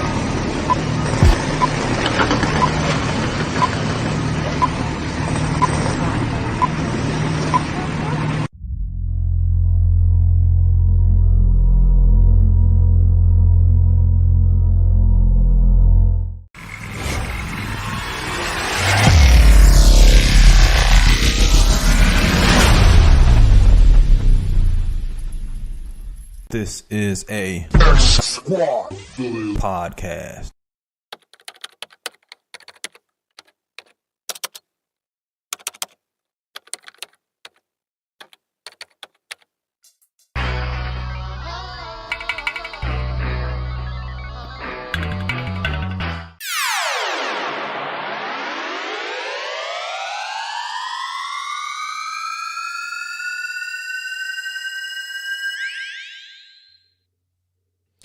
All right, we back.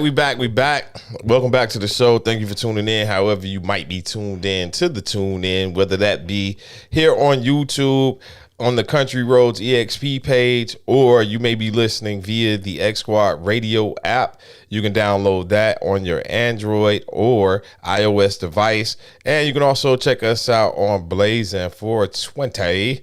I'm going to give y'all some different options here in about a week or two.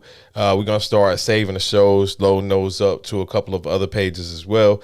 So stay tuned on any upcoming news on how you can check out the show, but we want to definitely be able to give you as many options as possible to be able to check out the show. Right before we left, I brought up the topic of Will Smith being back in the news, and this time it's not for him slapping Chris Rock, but it's actually for the upcoming film Emancipation, slow down, Mo, which will be released on December the 2nd in theaters and on Apple TV Plus, which I'm so damn tired of all these damn apps, bro. But I guess that's just the world we live in at this point. So it'll be on Apple. Out Fire Stick. Definitely shout out to the Fire Stick, bro.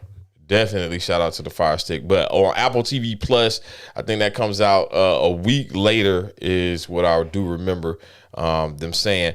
Have you read anything in regards to the film yet?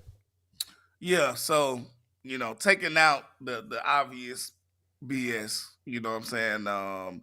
Just getting straight into the facts of the movie. So it's a true life story of a guy who was from the South, escaped, trying to get his family, and he ended up joining the Union Army. So that's kind of just the synopsis of the film. So I'm for it. It's the budget is 120 million, and that's big for Apple TV. So they put money behind it, and that's what matters, man. He does definitely have the backing of the studio that's with him, and that's one thing. So again, to read part of the actual article, and this is from the Guardian, and this was also on CNN as well as Rolling Stone. If you guys want to review it. The Apple film, directed by Training Day's Antoine Fuqua, had originally been slated for a 2020 release, but was shelved after the incident. Emancipation, which is reported to have a 120 million budget, is based on the true story of an escaped person who escaped a Louisiana plantation in the 1860s and made his way to the north to join the Union Army. It also is going to star Ben Foster, Stephen Ogg, and Charmaine Bengua. So the film was screened last night in Washington as part of the Congressional Black Caucus Foundations, and the trailer was released today along with a 2nd of December theatrical release date before heading to Apple TV on 9th of December. So we all know what happened, but this makes him eligible for the Oscars as a leading for character, best actor, as a lead actor for this coming up one. Now, he's been banned as far as you can't come in the building and all that type of stuff. But I do not know. But I guess according to these articles that he's still eligible to actually to receive the award. So, hey, I'm happy for him, man. At the end of the day, whether you agree with it or not, we all make mistakes. And I'm not saying that it was a mistake. I'm not saying that it's not. I would just say I would have handled it a little different. I would have got his ass behind the scenes. We would have threw them hands behind that curtain, not in front. But anyway, sometimes disrespect is met. Sometimes you got to meet the disrespect where it happens. So he chose to do it that way. That's what's up. So that handles that. Now, as far as the money-wise is concerned, I am not for consolation for most people and most things. As a wannabe comedian, as a podcaster, as a just general niggas just talk shit all my life, I don't believe in counseling people for words. I've said a lot of things in my life. A lot of people get mad at, call Mr. Controversy. So I'd be remiss to be jump on somebody for making a mistake at the end of the day. Right. So I ain't with that cancellation stuff too much. I didn't. I mean, at the end of the day, King Richard was great. And it took me a minute to watch it or to get to the point where I wanted to watch it. But it was great. You know what I'm saying? Once I actually sat down and watched it, I was glued to the TV. For the most part, Will Smith makes great movies. Obviously, everybody has some of those movies that are. Yeah. At the time, hey, hold on. Desperado, no, you don't want none of this. Bruh. You could have kept that one, bruh. Then he chose not to do, what was it, The Matrix? He chose not to do The Matrix, which would have been dope. For Wild Wild West, bruh. I was like, that was a horrible decision. Now, man, look, you made millions and millions of dollars. I'm nobody to critique you on what you're doing. Hey, I respect them, but you got to call a spade a spade. That was a horrible decision. Definitely. Shout out to Fly Todd checking into the building with us.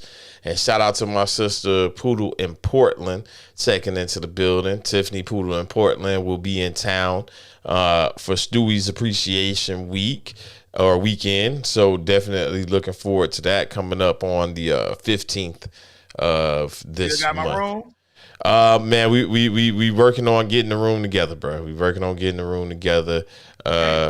You may have a roommate for a night. Big Mo's supposed to be coming in town as well.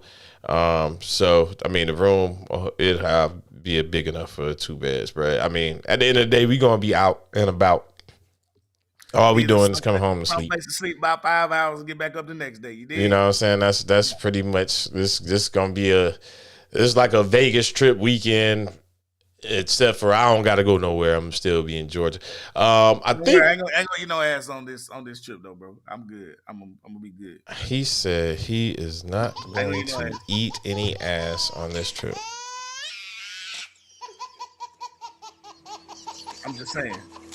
I got you, bro. I ain't gonna, All right. Hold on. PNP said yes, sir. Wings on Bear at Twin Peaks later on that night. Okay. Tell Bear he got to make sure he come. This time, I think he had a little bit of jet lag. The last time I saw y'all, which was probably about 3 years ago, I think he had a little bit of jet lag, so he didn't make it out that first night. But make sure tell Bear to make sure he take whatever he need to take before getting on the plane. This is Mocha Bella talking about something. I didn't want to mention that fro you got there. Well, see, what had happened was I took the braids out, or Lively took the braids out last night. If y'all saw what my hair looked like earlier, I almost just put on a hat. You know what I'm saying? Y'all know how hair looks when it comes out of the braids. I almost just threw a hat on, but I went ahead and picked this thing out. I got that quick blowout, didn't it? Yeah, pretty much, man. Hey, I know our guest is about to join us here in a minute, right? Yeah, should be coming on in a couple of minutes. All right, so since our guest is going to join us here in a minute, this is what we'll do. We'll table the pop culture conversations because I know I want it to come back. Have you had the chance to watch The Woman King? Yes, sir. Okay, all right. We're not gonna give it away, but we'll talk about whether you should or should not watch The Woman King and why. And definitely, I'm with you on that one. Should. We'll talk about that. Keke Palmer has Key TV coming out, and as I was telling you before, the CIA is honoring Harriet Tubman with a new statue for her efforts in the Underground Railroad and the Civil War. And that last thing I told you, we'll try to get to that one. Federal judges rule against Stacey Abrams' group in the voting rights lawsuit. So we'll try to touch on that as well after our guest. We're not gonna rush our guest at all, and we're gonna give her the floor. So I'll give y'all a quick preview. If you haven't yet, obviously you're already on YouTube. You could type in Sweet Baby Kita, Kita, and you can actually go check out some of her videos. But I'm gonna give y'all a quick, I'll give y'all a quick dose of some of Sweet Baby Kita's comedy, and she'll be joining us here at the top of the hour. So we will return here in a few moments. Appreciate you for tuning in to the Tune In, however it is you might be tuned in.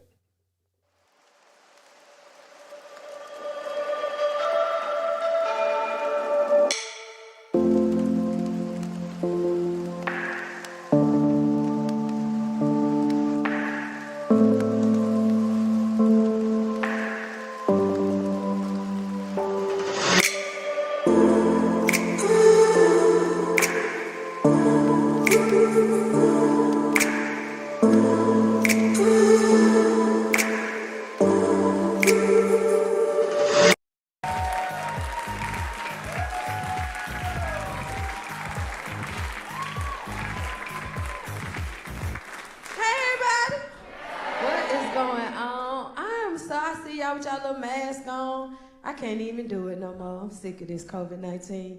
And the part I'm sick of is the Amber Alerts. Who the hell stealing children in a pandemic? Who is Amber? The part that make me mad is when you read the description of the car. Who got away in a 1992 Ford Taurus? Who left one state and went to another state in a Ford Taurus? That's that man's baby. You can't tell me nothing else. Do you know how many times he had to put water in that car to cross state lines? That's that man's kid. You can't tell me nothing else. Get that man his baby. That man a mechanic when he got to Georgia. Right. I don't know who trying to keep these kids away from their daddies. Not me. I give my kids to my baby daddy. Soon as they can stand up, I put them by his mailbox. I be like, hold your business. He'll be out here. He ain't gonna leave you. Right. But I gotta tell y'all for real though, I said baby daddies. I got 3. I got 3 baby daddies because I got 3 kids. I'm balling. What y'all doing? Who the hell got their children sharing daddies? What low budget chicks got their children sharing daddies? Ugh, that's how you catch COVID-19. All my kids got their own dad at my house. Right, when they say my daddy, they mean it. Right, but I don't fool with them and they don't fool with me because I'm crazy. One of my baby daddies, we got dual restraining orders on each other. We can't come within 50 feet of each other. I got to leave my baby at the Walmart and ride away just so we won't go to jail.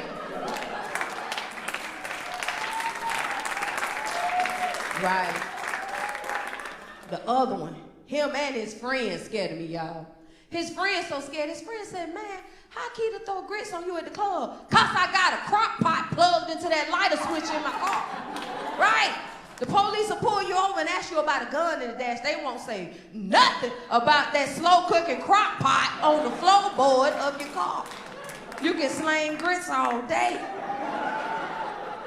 You better put cheese in it, cause that's a felony. Going to jail if you put cheese in it. Somebody going to buy a crock pot today. I already know. I'm saving souls. My last baby daddy, I can't stand him.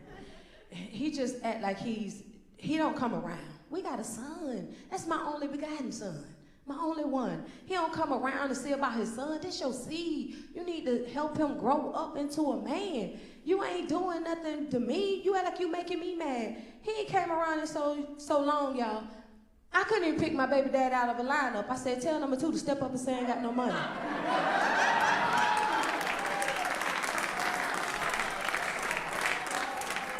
Tell number 4 to say, quit calling my job.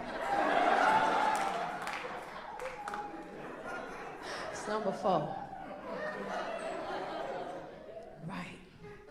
Right. But I'm out here trying to date and stuff. I'm really out here trying to, you know what I'm saying, date and see what the dating pool is like. Since we're in a pandemic, it's only slim pickings. Right. But in the prelim stage, you ask little cute questions. My man gonna ask me what my real hair look like. I said, what? My real hair? I said, you could have asked about my stuff. I'd have showed you that before I show you my real hair. I said, what, you work for the feds? You wired? What is this? You want to know about my real hair? I said, I'll give you my social security number before I show you my real hair. Right. I don't know what y'all know about black women. We is not playing about this hair. This ain't nothing to play with. And I went to Whitewaters, to the little amusement park we have, and I got talked into getting on the tubing. Now, I seen people come out the tube and bounce on the water and do their little thing, so I wanted to do that too. Right. I'm on the tube. They tell me that you have to be flexible like you on a Jamaican bobsled team. I had to hold my body up, I had to twist, turn. I was getting it. I was coming out. I could see the light at the end of the tunnel. But no, I flipped around backwards. So I came out that tunnel like a breech baby, ass backwards. I fell straight into the water, and as soon as I did, my wig came off. Now I'm underwater trying to get this wig back on, but I can clearly hear people outside the water saying, stand up, it's only 3 feet. I said, I damn down to this water before I come out without this wig on. I drowned. So finally, before I drowned, I got it situated because I had 2 ponytails, so I evened them up. I stood up. My daughter said, Mommy, it's on backwards. I said, I hate you. Right. Right. But like I said, I was dating all wrong. And in this pandemic, you got to think of ways to get some money. How many people got their PPP loans and all that good stuff? Food stamps. Nobody got nothing. Nobody know how to lie but me. I'm the only one that know how to tell good lies. Obviously, y'all honest. Let me tell you something. My food stamp case, oh my God. I talked to my caseworker. I told such a compelling story. She reached across the desk with tears in her eyes and squeezed my hand and said, "They'll be on tomorrow." I said, "Thank you, bitch."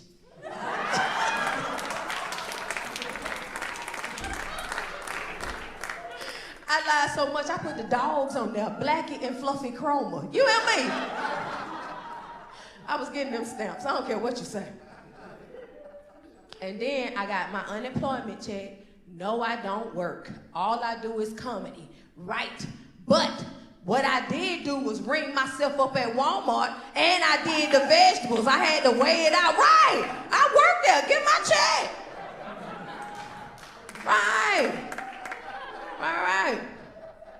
I got to get how I live, because you know what it get down to. If you can't make that money one way, you probably got to sell something.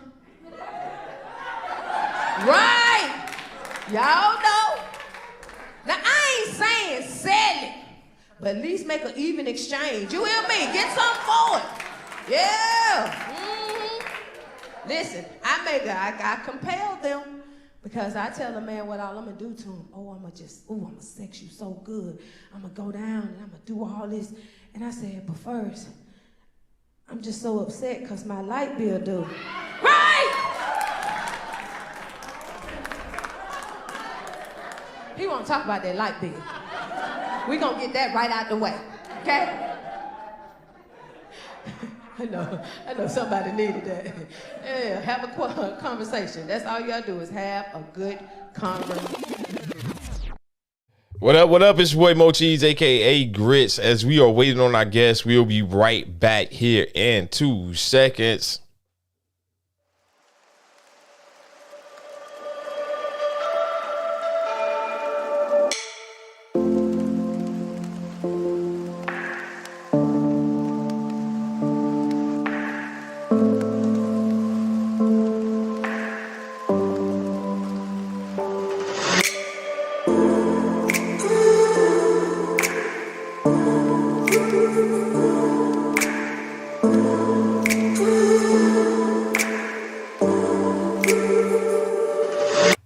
All right, y'all. Our guest should be joining us here in a second. We're just waiting for her to patch in.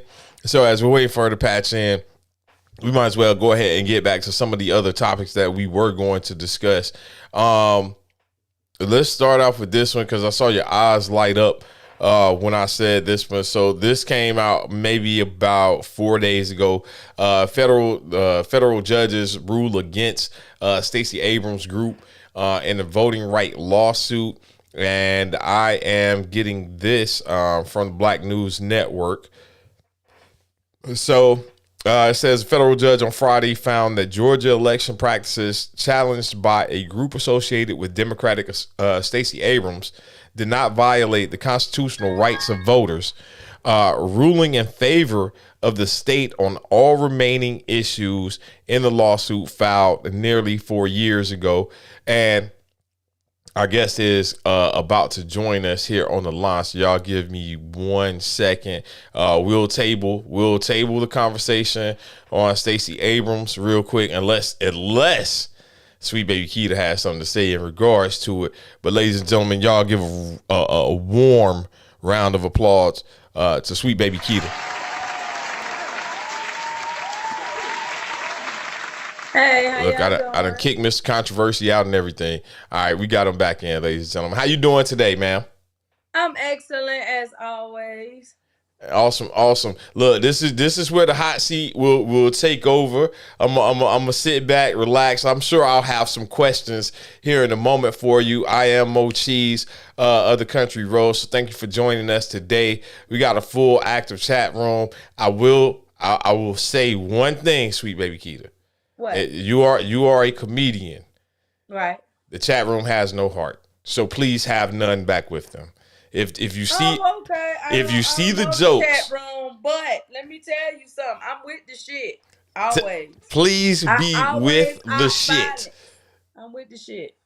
Ladies and gentlemen, chat room, y'all heard she is with the shit. So if you're listening in via YouTube or watching us on YouTube right now, or you're listening in via X Squad Radio, Blazing 420, or any of the 140 platforms that we will be broadcast on, chat room ain't got no heart. Baby Keita says she ain't got nam neither. How about that? No. But how EJ, y'all why are doing you today? EJ, for How some y'all reason doing? you're muted over there, sir. I had unmuted myself, man. I was chomping on something a little earlier. I ain't want nobody to hear me chowing down, man, during the break. But what's going on, Keita? How you doing? I'm excellent. All right. First and Excellent. foremost, man, thank you for coming on to the show. Appreciate you. To get some context, I was sent to recruit her for another event that she was at. We already got a comment I want to read. I know good comedy. She has what it takes to be big. Different materials. She lets the joke breathe. Good callbacks. Good job. I liked it. We did one of about 5 to 10 minutes of a set of yours before. So first off, I noticed the funeral flowers you got there behind you. You know what I'm saying? They look real nice. Who you stole them from? First of all, this my house. Mhm. And during COVID, I would do little projects and fix up little stuff. And I started calling myself Malika Stewart. That's the Black Martha Stewart. Okay. And right. And what I do is I buy stuff at regular places. Walmart, Ross, TJ Maxx. I buy a little house stuff. I never say that. I always say the city that I got it in. Because anytime I'm out of town traveling, I buy stuff. So I brought these flowers back from Walmart in Tallahassee. So anytime somebody asks me about this, they never hear about Walmart. What they hear is, I got these from Tallahassee, Florida. I thought you got them from Cemeteryville, but I got you. We good. Well, I mean, it's a very nice bouquet. My friend put it together. It's really nice. First of all, I got class. And for you to say cemetery flowers, that means that's what you used to. Okay. Shit, I don't buy them. I don't buy them, so it is what it is. Okay. We ain't gonna talk about me because my shit is. First of all, you see this lily sticking out? This is a lily. Lily in the valley. In the valley, exactly. Bright as the These morning ain't regular star. flowers. Most people just have roses. I went above and beyond at the Walmart. I see a blue rose in there. Yep. It matches your hair and I'm nails. not regular. Nothing about me is regular. It matches your hair and nails. It's good contrast over there. Now, I thought you would like roses because as much as you talked about them on your last stand-up. I don't want the ones that grow. I want the ones that know your G spot. Know how to get to it. Real quick, let me ask you this, so the people can go ahead and start looking you up. Is it Sweet Baby Keita on all social media platforms? It is. The way I spelled it on here, 3 words, is how it is on Facebook, on Instagram, Twitter, and Twitter is gonna be all one word, Sweet Baby Keita, all one word.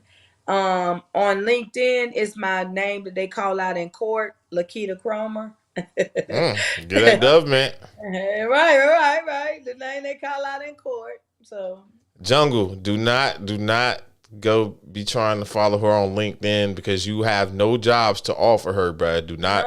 Don't go to the LinkedIn page, man. Right. All right. So getting into the interview a little further.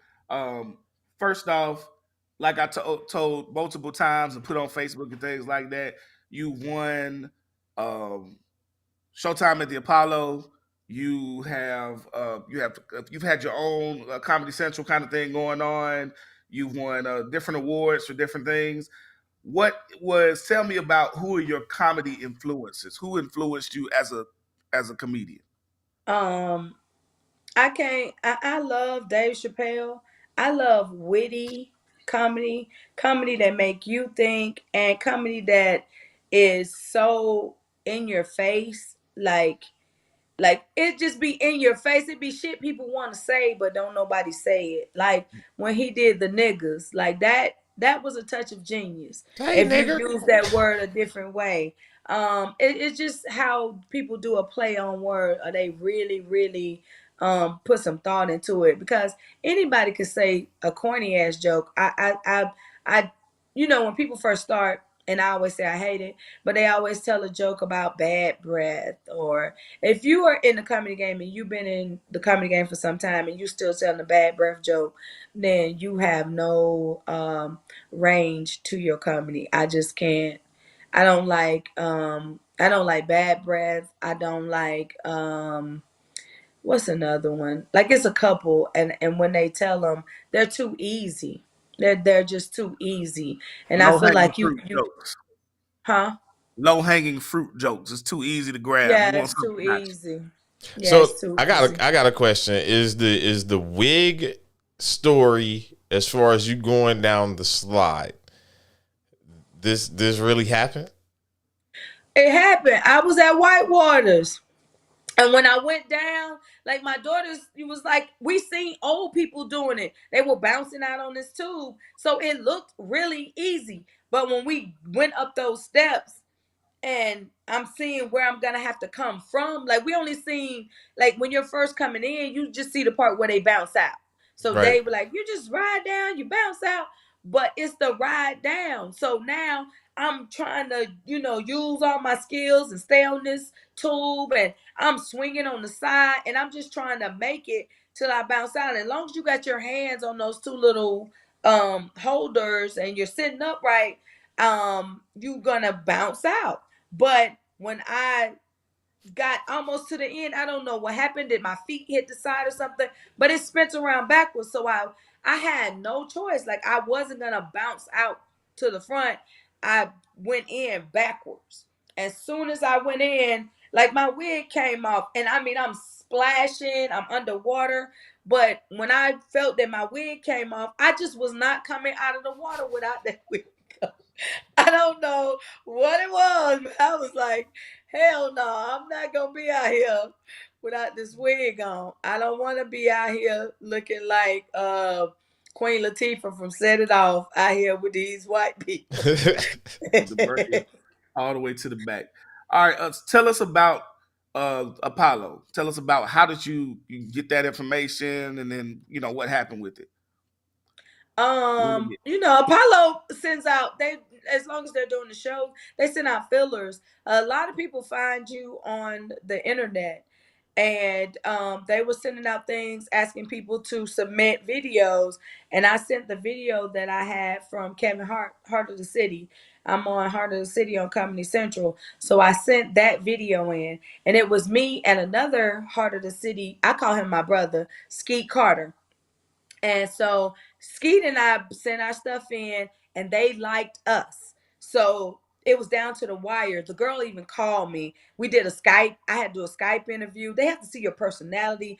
TV is a lot. They do a background check. They ain't gonna let no serial killers. You know what I'm saying? Because it's Fox and it's host. You know what I'm saying? It's a lot of things. Like comics think that's why a lot of people ain't gonna be able to go nowhere, because you can't, have all these felonies and you know what I'm saying, things of that nature, because that stuff comes up. So they were doing a background check and they did all this stuff, and we passed all these hurdles, and we got to the end, and they had both of our things on the board, both of our packets, I would say.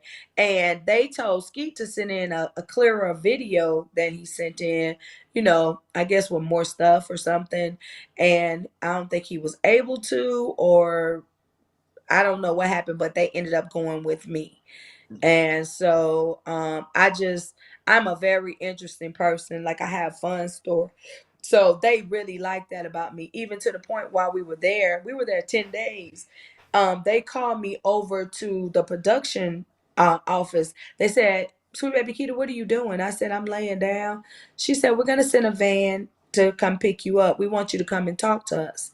And I said, "Okay."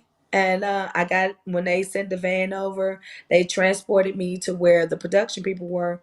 Now I'm sitting there and I'm talking to this nice white lady, and she was like, "Well, we were looking over your background, information and you don't have anything. She said, but you do have an assault and battery on there. And I said, ma'am, that was dismissed. She said, I know, but we just kind of need to know the background and what happened in this incident. And I said, I won that fight. She said, huh? I said, I won that fight, baby. I said, my baby daddy was stalking me. I would wake up with him standing over me. I slept with a knife under my pillow. And one day I just said, God, this is it. He cannot break in my house anymore. I will not stand for it. And I fought him and I won. Bad. I ran over him with my car and everything. Oh, you use vehicular homicide. Hold on. Okay. Not only did you win the fight, but I won. You definitely won. Obviously, you done beat this man ass outside and then ran him over. Right. And the part for me was when we went to court, and that's how it got thrown out, because people don't know, they don't stand on who they are, and I stand on who I am. They were offering my baby daddy came with me to court. He was holding the baby. We was standing there together, and the judge said, well, we're gonna offer you some counseling for anger management and all this stuff, and all this shit costs money. This is all a money trip. So I'm standing there and I'm infuriated because I'm not gonna pay y'all shit because I defended myself. So I said, sir, let me just make this very plain to you, Your Honor. I said, I'm not angry. I said, it's not one day that I'm angry. I said, I do not even wake up angry. I said, that morning I was getting up going to church. I had taken a bath and I was getting ready for church. I said, this man got into an argument with me and I had on my bra and panties. He threw me outside my own house in my bra and panties. But as I'm falling out the back door, I just happened to grab a shirt of stuff that I was throwing out of his. Like I had piled all his stuff in the kitchen for him to take because it was over.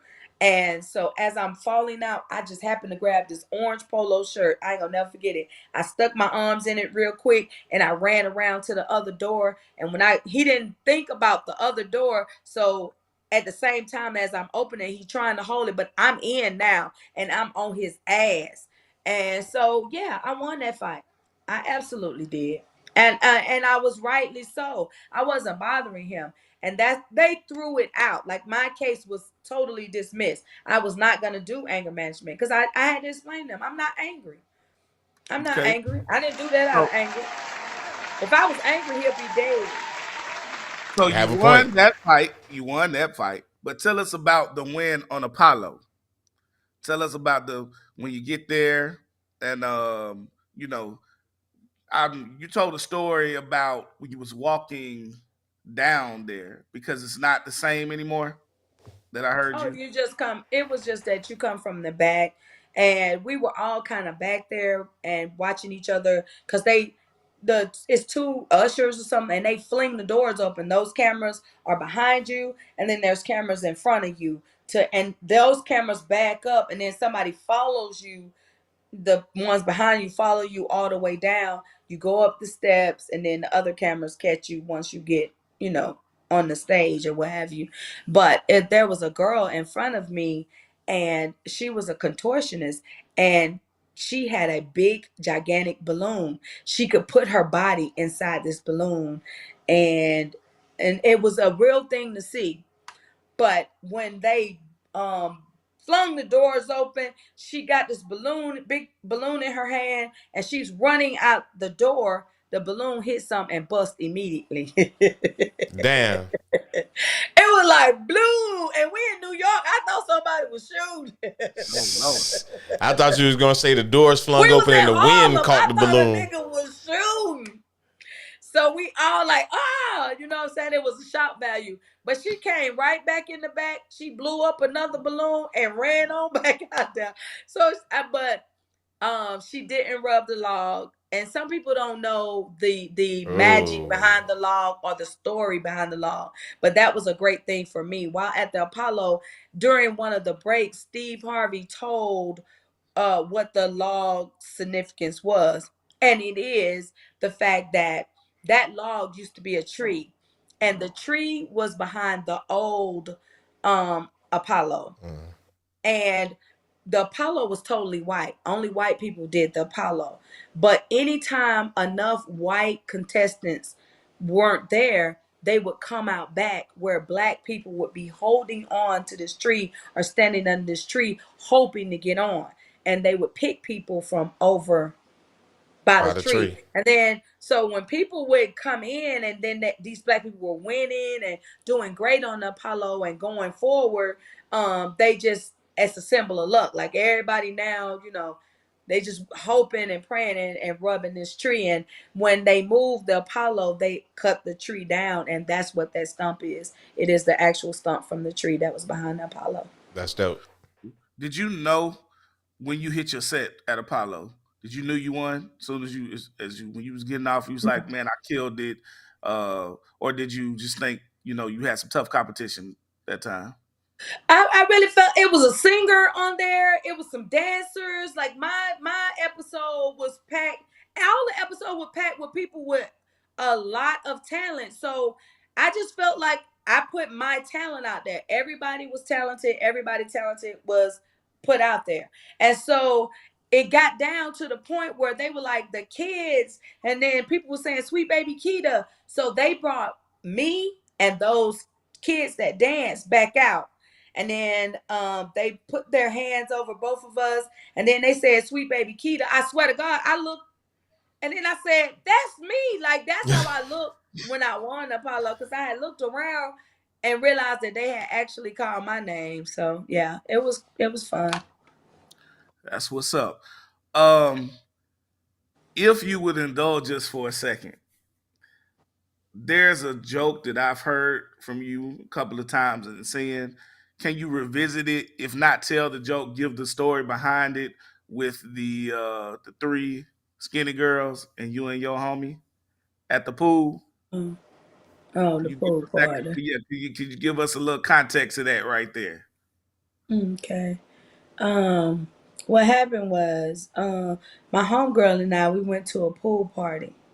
Now we got there early, and when you're early, you can always sit down. There's always seating in the beginning. So we had got us some seats by the pool. We're chilling, we're kicking it. We got a hookah, so we decided to sit with our feet in the water and just smoke the hookah by the pool. But we got our wraps and our towels in our chairs. So we go and we sit down, and then all of a sudden, three skinny bitches walk up. Now, one of the skinny bitches put her pocketbook in my chair. So my homegirl, she's real cool. She turned around. She said, "Hey, those are our chairs." And then the skinny bitch said, "But y'all ain't in them." And I said, "But bitch, we coming back." So she was like, "Well, I'm just gonna put it down here until y'all come back." I said, "No, you not. Why the fuck would you bring a pocketbook to a pool party, oh?" I said, "Get that shit out of here. It look like a mailbox with a string on it. Get it out of here." So now my homegirl look around and she said, "Hey, we don't want no smoke." I said, "Speak for yourself. Bitch, I want all the smoke." And I clapped my hands together. I was ready. Because I knew this fight could be won. Why? Because it was three skinny bitches and two of us, and it was the same weight. Like, the weight was even. So I knew we could win this fight. I just needed to know how we needed to divide them up. And my spirit said, "Ask her." So I looked at my friend that I'm with, and I said, "Hey, when the last time you had a fight?" She said, "The third grade." I said, "Bitch, the third grade?" She said, "And I lost." I said, "Wait a At minute, you 0-1? So you 0-1?" I said, I turned around to the skinny girl and I said, "Put your pocketbook down. I keep an eye on it. Bruh, Keep an eye on it for you." bruh, Oh you had the God. whole both times I heard that joke. One at the suite and then at outskirts, man.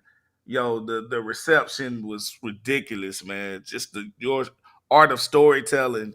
You can tell. Like I had to ask you when we had the phone conversation, like that had to be a real story. Like what happened behind it? Like you can't tell it like that. And then you got it.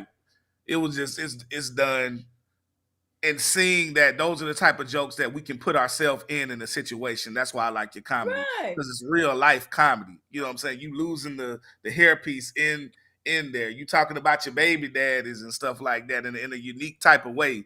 You know, people make that to be a negative thing, but you like, hey man, I got 3 different ones. They get their own separate Christmases, all that stuff. You know, and I really, really, really, and on this show we believe in. It's funny you behind flowers, but we believe giving people their flowers.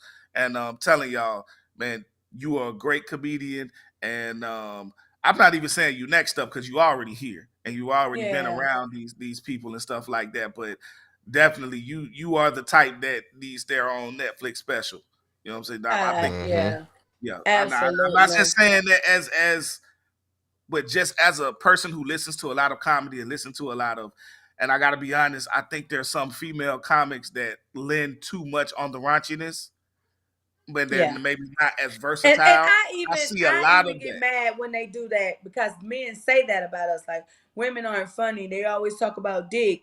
But men talk about sex a lot. And I Mhm. see it, but nobody says that. You know what I'm saying? Y'all could talk about sex all day. 10 dudes can get up and talk about eating ass. And I'd be like, that's my I pet just peeve. did that No, earlier today. I said, why do men always say that? You can't eat my ass. I don't even know where my ass been. My ass just had crystals. You want to eat my ass? I had extra onions. You don't want this ass? Yes. This ass ain't for you. So we can work that out. It's called a shower before. That's all You that matters. stupid. Oh no I no don't no want no no! listen. This guy here Called has a shower before. zero shame. Like never. I don't even like for the and people that's like that's your come on line, they'll be like, yeah, I eat your ass. And I'll be like, no, can you pay my rent? You got something on them lights. Like talk to me sexy. Talk to me about get some bills paid down around here. Don't talk to me. Say, listen here. I am so turned on when somebody pays a bill. That's my thing. I get Like right Willie in there. Earl. Like Listen Willie here. Earl. I pull out my bag of tricks, all my skills once some shit is paid. But before then, just talking sex and having a big dick, that shit is played out. That's why I don't even know why nobody even still saying that. So Big dick basically, is so if overrated. a dude walked up to you and been like, so listen, I know you don't normally hear this, but I want to take you to dinner and I'm gonna pay. I want to fill your car tank up with gas. And I want to pay your light bill and your cell phone bill so I can make sure your lights are on when I call. And when we FaceTime each other, I can actually see you. So I want to make sure both of those things done. You sold on that, huh? I can barely sit in this seat right now. All that shit you said just made me moist as a motherfucker. Let me tell you something. I just started talking to this guy.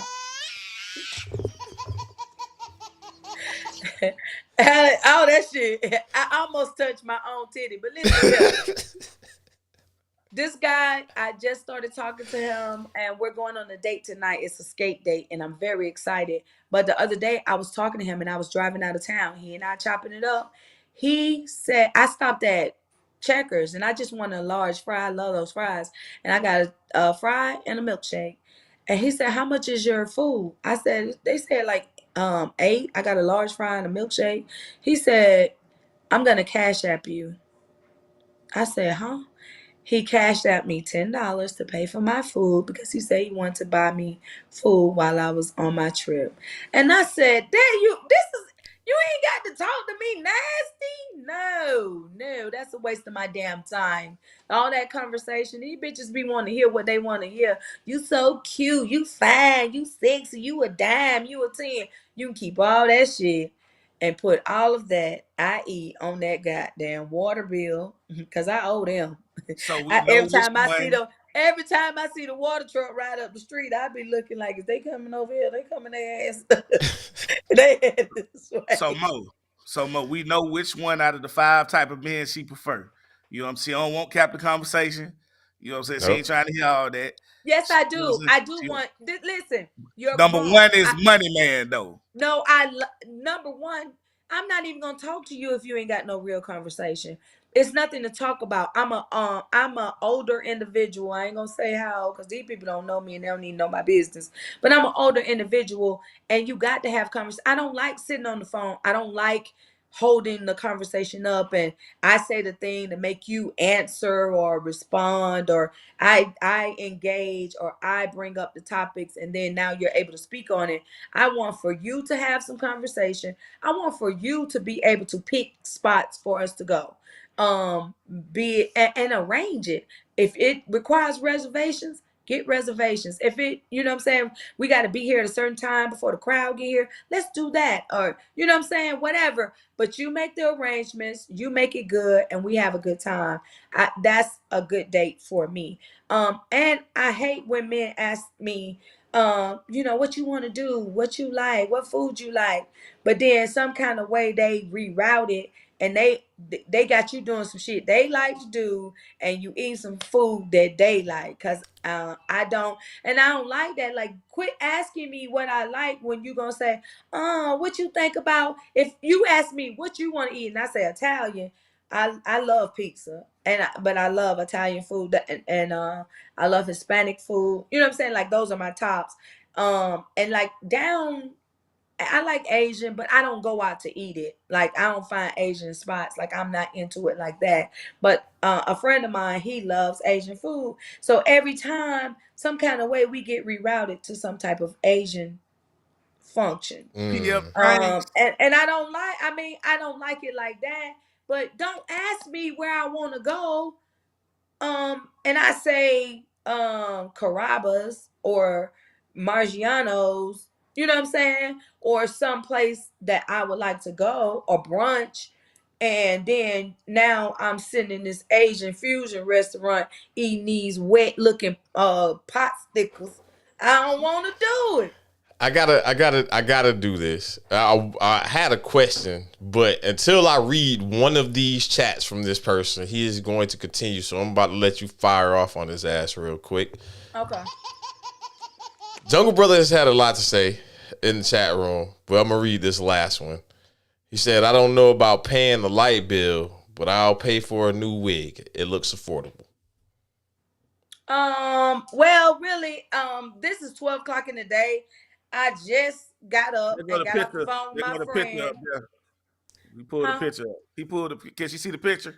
I think she should be able. You should be able to see the chat on the screen. Hold on, I can't see the chat on my screen. But what I'm saying is, I mean, when I step out on that stage, when Sweet Baby Keita got to show up, when I'm on Kevin Hart, when I'm on Apollo, when I'm at awards banquets, when I'm on a stage that's for comedy, I'm gonna be a fucking one. You cannot even imagine the price I paid for a wig. You can't afford it, sir. These eyebrows that I keep rubbing, I just got done. They were $500 fucking dollars. My eyelashes are $160 fucking dollars. I do not play. I don't lowball myself because I love me. My birthday was Sunday. I expressly told people, don't get me shit because I'm not gonna get you shit for your birthday because I spend my money on me, bitch. And I promise you, I don't lowball me. I don't get me cheap stuff. So that's why I don't want your stuff. I know what I like and I know how I roll. Listen here. Matter of fact, I got a package right now. A package come to my fucking house damn near every day. Whoever this little low budget ass nigga, you can't pay shit for me. You obviously got time on your hand. You ain't at no goddamn job. You can't afford me, bruh. What you need to do is step your Uber riders up, get your Uber game tight between whatever other job you got, and then maybe we could go eat somewhere. I'll go eat your free food. I'm not gonna fuck because you can't afford me after that. First of all, when I say afford, you gotta afford for me to be able to wash my pussy to give it to you. How the fuck We I gonna look? clip that line right there. That's the line we I gotta get some clipping. water. I need some products. I need to get it shaved, bald it out. I need to get it drop top. I need all that shit. That I need to get a drop top. Now, you cannot afford me. I could give you this goddamn free pussy, but you wouldn't want it. If you see what they give out for free, you'll give it back. I can give you free pussy, but it smell like garbage. Shout out to Tamara for joining us in the chat room as well. Oh You got the man. gun sounds. You got the gun sounds. Cause these shots fired, I bro. don't even know if I got no gun over here, man. But I need to get You one, need to. obviously. You need the I cat need to get cat, one. bitch. Cat. And you don't want this with me. Like, dudes be doing that. That's why I don't do. They be trying to get me to do roast battles here in Atlanta, and they have a show. And I'm actually in a movie called the Joke Book, and we film. But the same people that did the Joke Book also do the roast battle series, and it's very popular. A lot of people watch it. But let me tell you something. It ain't no coming back from this right here. You not coming back. And I don't like roasting I because don't want to come back. I might want to come in it, but I feel you. people say shit that they've been wanting to say about you, and it comes from a nasty place, like it be hateful when it's a roast battle. But I'm telling you, I will light a motherfucker up like I got kerosene in my pocket, and I leave you on fire. And then I said, after I get off roast battle, these people won't like me because I play for keeps. You won't come back from what I do to you. You will not. Okay, so You let will me not. add one correction to earlier statement. So I feel you on the statement when you were talking about the women and the men. I wasn't just talking about the women. I mean that with men comics also, because a lot of times we can tend to just go into that because it's easier sometimes and get the easy laugh and things like that. But I like versatile, comics. And so there's some other guys that I can name in particular that I feel. So it's not just a woman thing, but I was referencing that in that particular space. But Oh yeah, besides, because I'm a yeah. woman, and I have to listen. Let me please explain something to you, and I mean this wholeheartedly. Let me get in this camera so I can get in y'all face. My gender has not one goddamn thing to do with my funny. It does not connect to my funny. It does not make me who I am. It makes me a woman. It makes me a female. It has nothing. My funny is universal. It is male, female, transgender. It's everything that everybody is. Cause I come funny for people. I'm so real that people like my funny. It ain't about my gender. And I hate it when I go places and I gotta sit there through 3 or 4 dudes that want to show me they muscle. Oh yeah, she won the Apollo. So now they're in front of me doing all they shit. They laying out everything. They but I'm sitting there, I'm just like, sir, when you get done doing all this stuff and I'm not impressed, when you get done, I'm gonna come to that stage and light that bitch up. I don't care how many people has gone in front of me. I come to slay. I come to give them their money's worth. They gonna get their money. They gonna get their So, money. so are you familiar with the comic in Atlanta, Miss Pat? Uh-huh. Okay, we just had Miss Pat being an Atlanta native and all. Just they wanted to know, did you know her or had she inspired you in any way? That's all. Was because they said they saw some similarities in the comedic style. That's all. Oh no, it's probably because she from Atlanta and I'm in Atlanta. But no, I don't feel like we had the same style. I Okay. like her. Because for the most part, she's been in Indianapolis for a very long time. So I think she has more of a flair from there when you see her on stage now. Like it's a more Midwestern type a vibe. She's Atlanta hood, in it, but I think it's a mixture. Everything I know is here. I've been down here since Freaknik '91. She said Uh, 91 freak need. 90, 91. When I came here, I had a job. I had a great paying job. I'm from Spartanburg, South Carolina.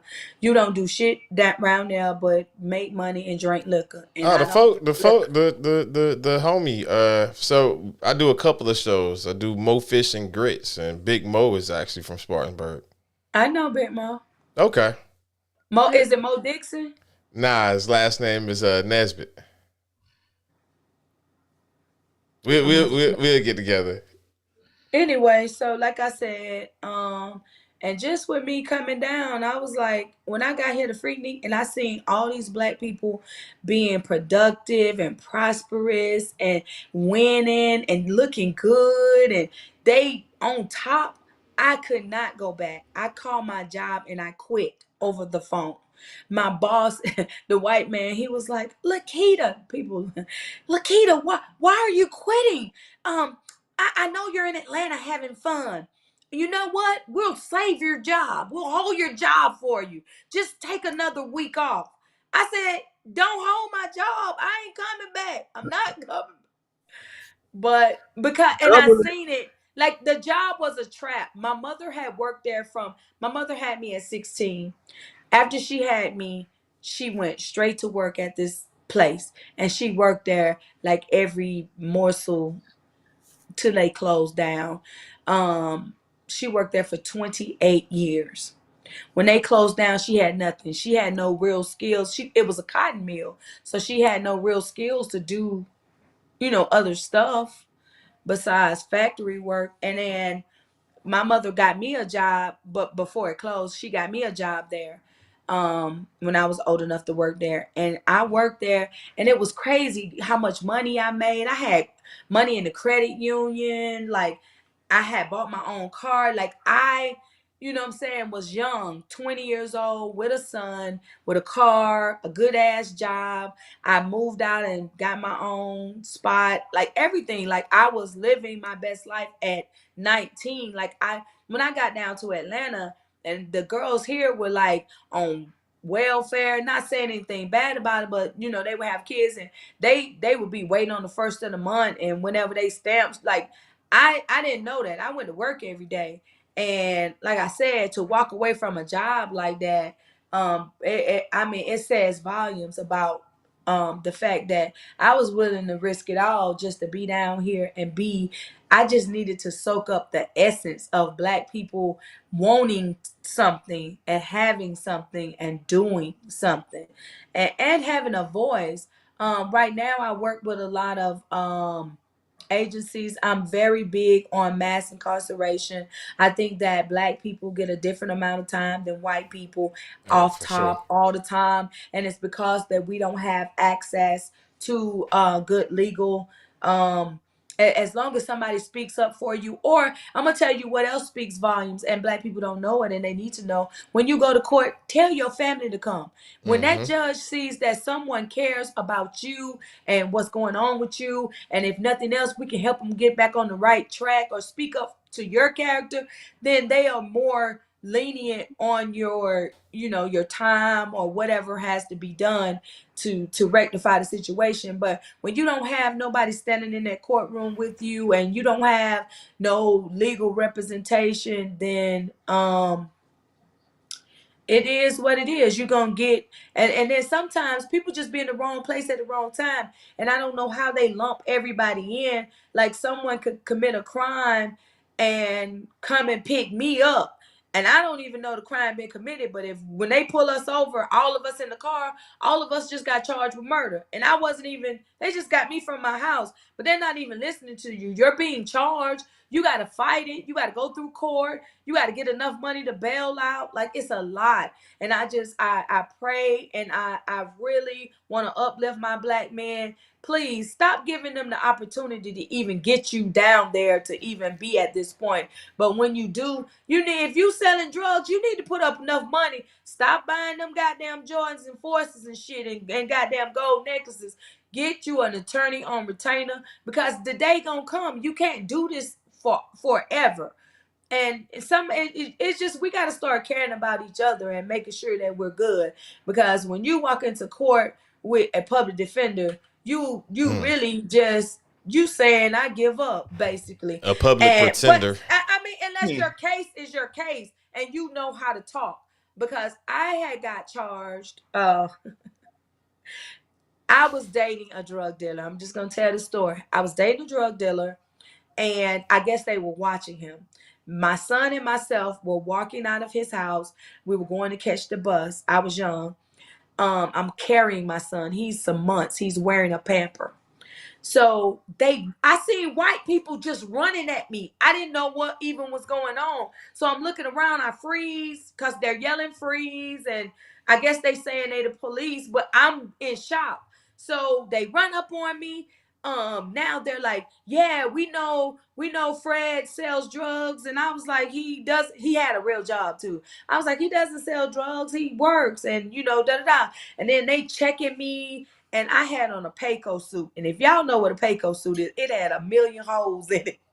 They stuck their fingers in all those holes in my shirt and in my pants because it was a suit. And then they made me step out of my shoes, take my socks off. I'm still standing outside. Like, I'm still outside. Like, they didn't take me. No, I'm outside doing this. They took my baby's pamper off and checked my back. I swear to God, they checked my baby's pamper. And so at that point, I had maybe $80 in my pocket, just cash, just some little running cash that he had handed me. And they said, this money's marked, and kind of put it away. And they said, come with us. Now, they didn't put handcuffs on me. I was not read any rights, and I was not arrested. They did not take me to a jail. They took me I was in Roswell. If y'all know what Roswell, Georgia is. So they took me out to a EOA building, and it's like 4 or 5 cops in the room with me and my baby. I'm black, young, and I don't know the drug. I was raised in South Carolina. Like, I don't know none of this stuff, and I didn't do anything. So they're walking around, and they were like, hey, we know this person sell drugs and this person sell drugs. And I said, obviously, it seems to me that you guys know everything. Like, what am I here for? What are we talking about? And then they were like, we want you to go, and we want you to go buy some drugs. No, they said, we want you to go buy some drugs from a guy named Murphy tomorrow. And I said, listen here. That's a death warrant. Why would I buy drugs when I've never used drugs? And I said, and then everybody down there seen me being taken away by the police. How now am I going to be able to come back tomorrow and be all cool and buy some drugs from somebody? They going to know I'm trying to set them up, and then I'm going to be dead. I said, no, I'm not going to do it. They said, we're going to take your baby. I didn't know they couldn't take my baby. I wasn't even arrested. Nothing. So I started crying because this is my baby, my first child. I'm 19. I'm crying like, hey, don't take my baby. I'll do it. So they said, be here tomorrow. They let me go. I left. I never came back. Never. So one day I'm cashing my check. I work at Crystal's. I'm cashing my little Crystal check downtown at the check cashing place. And when I come out, the police pulled me over, and he said, because there was no parking there. And so he said, I want to let you go, but it's a warrant coming up. I said, a warrant for what? He said, there's a warrant for simple possession. I said, possession of what? I've never been in possession of nothing. He was like, well, yeah, it's coming up. And he said he called his captain. This man wanted to let me go so much so he called his captain. His captain walked over to where we were because the precinct was that close in Atlanta. He walked over, him and they talked. They kept going back and forth. Finally, he said, we're going to have to take you, but you can, address it when you get there. Now, I get to Roswell County. I told you I was never arrested. I was never charged with anything initially. So, and I didn't have nothing on. I had nothing. You only took $80 and said it was marked. Never showed me anything. Never nothing. I had nothing on me. You checked me completely. No drugs. Nothing. Not even a cigarette. Like, I don't smoke. Nothing. So when I get there, this same captain is working. I don't know what they call him, but he got this red hair, and I knew him right off when he walked in. And it had been 5. My son was 5 at the time, and I told you initially he was an infant. So my 5-year-old son is with his father, and I'm in jail. So now he comes in and he said, hey, Lakita, why you didn't give us the information we wanted? I said, what information? And he said, I don't have any information for you. So he left out. The next thing I know, I was charged with a sale case. And I had to be bound over to Rice Street in order to even get a bond. Yes, they changed simple possession to a sale case. I'm telling you, that's why I'm an advocate for it. I promise you. I know some people be like, I ain't even do it, or they innocent and don't nobody want to believe you. But sometimes It's the exact they case. innocent. Right. What ended up happening with that particular case? It got dismissed Okay. with a public defender. They had no. I said I never went to the jail, and how I know my daughter, my son aunt went to the jail looking for us. They was like, they took them away in the police car. You know, where's my nephew? You know, she was making sure we were good. She wanted to get her nephew. She thought they were taking the baby. And they didn't even know what she was talking about. I never went to a police precinct. I only went to this EOA building and they talked to me. I was never charged with anything. So they were lying from beginning to end. And then I told my attorney, I said, and now that that's been said and done, tell them to get my goddamn money back. He said, don't push it, Lakita. Get my damn money, bitch. Man, so let me ask you this before, and we're gonna have to have you back on for sure. When is the next time, if somebody wanted to see you live, where can they see you live? What do you have coming up as far as events or? I have material just been released on Spotify. So if you type my name into Spotify, you will see my comedy album. I just taped at the Laughing Skull here in last December, and I just released it on different sites in different months. So last month I released my album for Spotify. Please go listen to it. It's great. And even though I have that new material, I have old material if you haven't heard me before. And that I'm laughing because I went back. I was doing a showcase this weekend at the Laughing Skull. There was a festival. And I went back and listened to some of my old stuff because I was like, let me tell some of these old jokes because I don't tell them no more. Mm-hmm. And it ain't that I don't remember them. It's just that I don't even think to tell them. You know what I'm saying? So I went and listened to it and I laughed so hard because the shit's still so funny. So if y'all listen to my new stuff, please listen to my old stuff if you haven't heard it. But I'm on Spotify, iTunes, Apple, any outlet that you can do. And it's Sweet Baby Keita on everything, as I told you before. All right, she also has an event in February that's going to be coming up here in Columbus, Georgia. Tell us about the event in February, EJ. Did they give me some money? Did I they get ain't my gave you the money yet. They ain't gave you the money yet. They ain't gave you the money yet, but I'm just prepping them. You know Seem like we got a miscommunications. Right. I'm gonna be over his house. Look, him. I'm gonna be over his house because he got the money. He talk about the money. Y'all can get me when y'all give me money. We talk about miscommunication and misappropriation of funds is what it sounds like.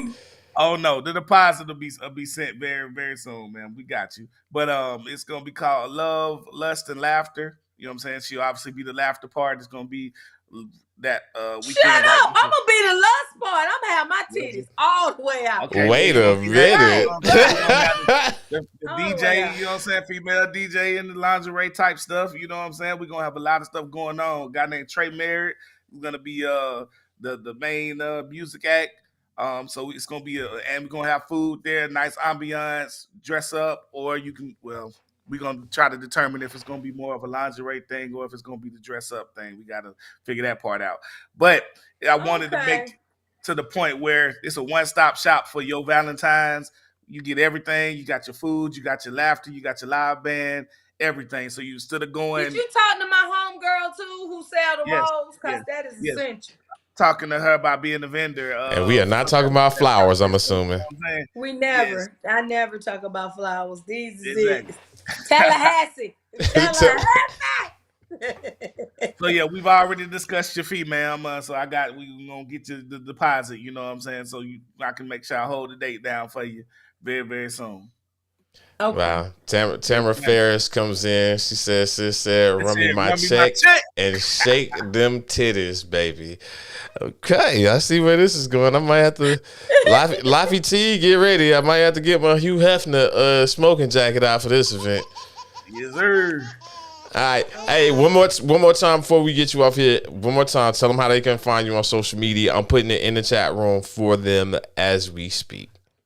At Sweet Baby Keita. That's SWEETBABYKITA. And I'm going to say it again. SWEETBABYKITA. Sweet Baby Keita. On everything. On God. On my mama. And she dead. There you go. And y'all got it. Hey, I appreciate you one more time. And we're going to take a quick break. We're going to come back. EJ got to give y'all the words he going to ban this week. Y'all know he goes on his rant. He seemed like he in a good mood, though. So he might not have too much to ban this particular week. But oh, no. We got He gonna ban ass eating. Ban that. Oh, he definitely not going. He's not banning Hey, ass look eating. here. On your show, you can ban all the ass eating you want to. Not here. Man law violation. The fact that I actually know that he eats ass, and he's not ashamed of it. He'll do it in public. He sound a little too proud of. I ain't too proud to beg. All I'm saying is, if you go out to eat with EJ and he ever orders a salad, you have to question: is he actually ordering a salad for an appetizer, or is he looking at tossing? We'll be right back after this commercial break.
Let's start the show.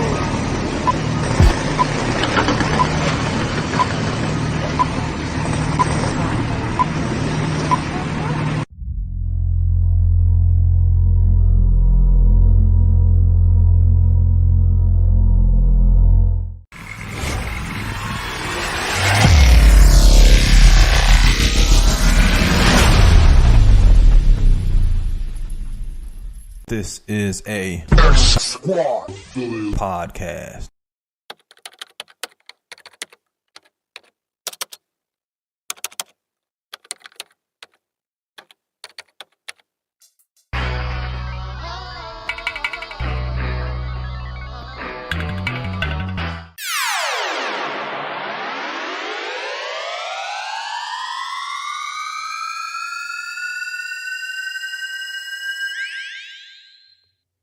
All right, folks, we appreciate y'all for tuning in to the show one more time. So, as we always do before we get up out of here, we're going to let EJ do some rants, and we're going to also ban some, at least a word.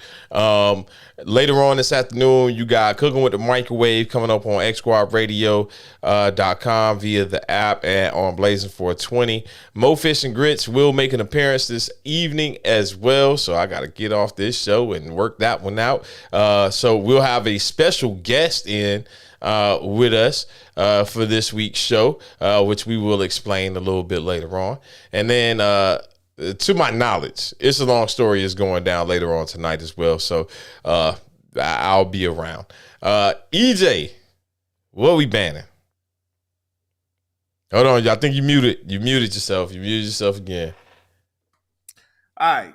So for my guys, man, look, y'all see this? Ball, right? Okay. Mm-hmm. We got to stop with these fake hair pieces.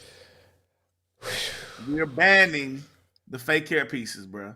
We banning toupees. We're banning All this shit when you go to the hair and go to the barber and they glue it on your head, we banning those, bro. Yo, I saw the little glue on thing, bro, and that shit was amazing and horrible at the same time. If you ain't got it, you ain't got it. Now I'm not all the way bald. As you can see, even when I shave it, you can still see a semblance of a line. That shit just ain't going away. Shit, my head gonna have to get whatever. But on the top, you know, I'm balding. You know what I'm saying? If niggas is taller than me, you can see the shit starting to go. You know what I'm saying? So look, instead of all the bullshit, I just went ahead and just got rid of it. You know what I'm saying? I'm ready to ball right now until I decide to maybe take some Rogaine or something like that where the shit comes back chemically but still naturally. But all them hair pieces and all that, bruh, that ain't for us, man. Y'all stop it. Get away from it. It's nah. I don't like the way society is moving with that. Whether your head is lopsided or not, it don't matter. I got some dents on the side of mine, so it is what it is. But rock your bald head. Don't worry about that. For women, look. Uh-oh. We're gonna ban always wearing tights. Y'all wearing tights too much. First of all, you need to wear. If you don't have no ass, you don't need to wear no tights. That's first thing. All right. Second of all, even if you do have ass, some of y'all be trying to show your little pussy knuckle. Okay. The And pussy knuckle. if you have to pull your tights up to your neck to show your camel toe, it ain't a real camel toe. Hey, I got a special rant, bro. I actually sent out a message just to see if anybody had any random rants that they wanted to get in on the show. This one is going to be, for lack of better words, controversial. So check this one out. This coming in from Raider for Life. For the uninformed, I'm telling you now, Beyonce and her music is overrated. She is like the old lady that's trying to hold on. She's doing too much right now. She's doing too much. And it's embarrassing. This man said he wants to ban the Beehive. So, yeah, I've touched on this on one of the first times that I was here. So shout out to Raiders for Life for going and taking it further. Let me say this, because I know you set me up. That's why you put. I'm not setting nobody up. I'm not setting nobody up. That's gonna take the dive off. All right. First off, fuck the Beehive. All right. But anyway, let me talk about Beyonce in particular. Who am I to critique her? I'm nobody. Go ahead. I'm fat. I'm whatever. I'm this. I'm that. You know, whatever. All right. So we got that out the way. But as a fan of music, as a musician, as somebody who, you know, studies music in general, somebody who has some musicality inside of them, she is overrated. Now, I'm not going to even talk about the new stuff. I'm just talking about just period. She's overrated as a singer. She's a great entertainer. There's a difference. Here we go with the different words. Is she a great singer? No, she's good. But she's not great. There's a big difference. Great singers are people like Jennifer Hudson, Fantasia, Christina Aguilera. Yes, she is a great singer. Not her pop stuff, but she is a great singer. She has all those ranges. Whitney Houston, to go to the older people. Janet is a good singer, not a great one, by the way. I just want to tell y'all that. I know y'all Janet fans. She's good. She's not great. Mariah Carey. You know, those are great singers. Beyonce is nowhere near. I don't want to hear anything about sales, because if we do that, different generations have different markers with selling and versus streaming and all that type of stuff. So I don't want to go there. But we're talking about people who have range that can hit high, medium, and low. People who can know how to sing a song, nowhere. You take Beyonce's best song where she did the best singing, and that's Listen. Right? Probably in my opinion. Probably Listen, or that song that she did in Mean Girls. Not Mean Girls, but Dream Girls. Right? Yeah. Okay. Jennifer Hudson outblew her in that same thing. Like if you take the top 5 best songs on there, is Jennifer, Jennifer, Jennifer, Beyonce, Jennifer. You know what I'm saying? Like that's all I'm saying. So y'all gotta stop with just putting people because they're popular. Yes, she's a great entertainer. She dances, she produces, she can write, she can do a lot of different things. And yes, Christina has a hell of a lot of range. Y'all sleeping on Christina, y'all better go listen to some of her stuff. There was a name. There was a name that was not mentioned, and I want to make sure she gets her flowers. Who? Alicia Keys. She is at one point in time. Have you heard her recently? Alicia Keys. Ever since she stole that lady, man, I seen a post that said that ever since she stole Swiss Beats, man, her voice been gone, bro. She ain't with the shits no more with that. But I could see her, being in that type of level. Like, let me give you other good singers who are not great. Brandy.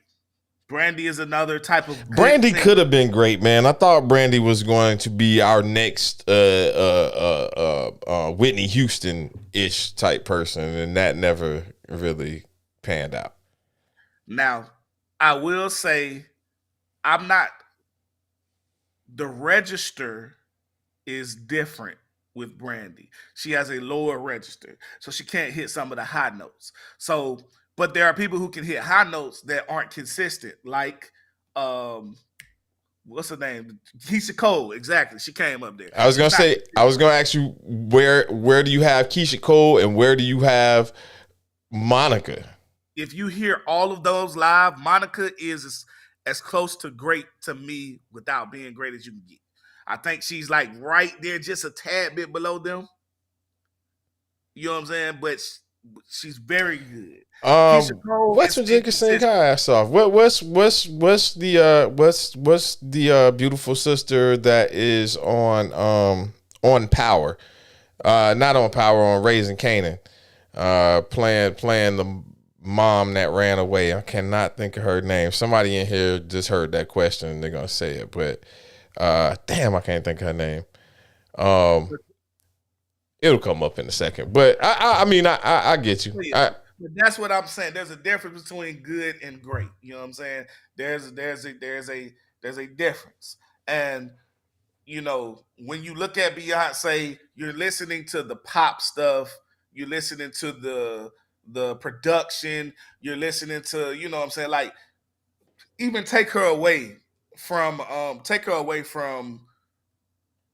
Destiny's Child, Solo, those type of songs. Yeah, she's good, but nobody can argue with her entertainment value. Like I said, you get a production, if you go into one of her concerts, it's worth her all the money.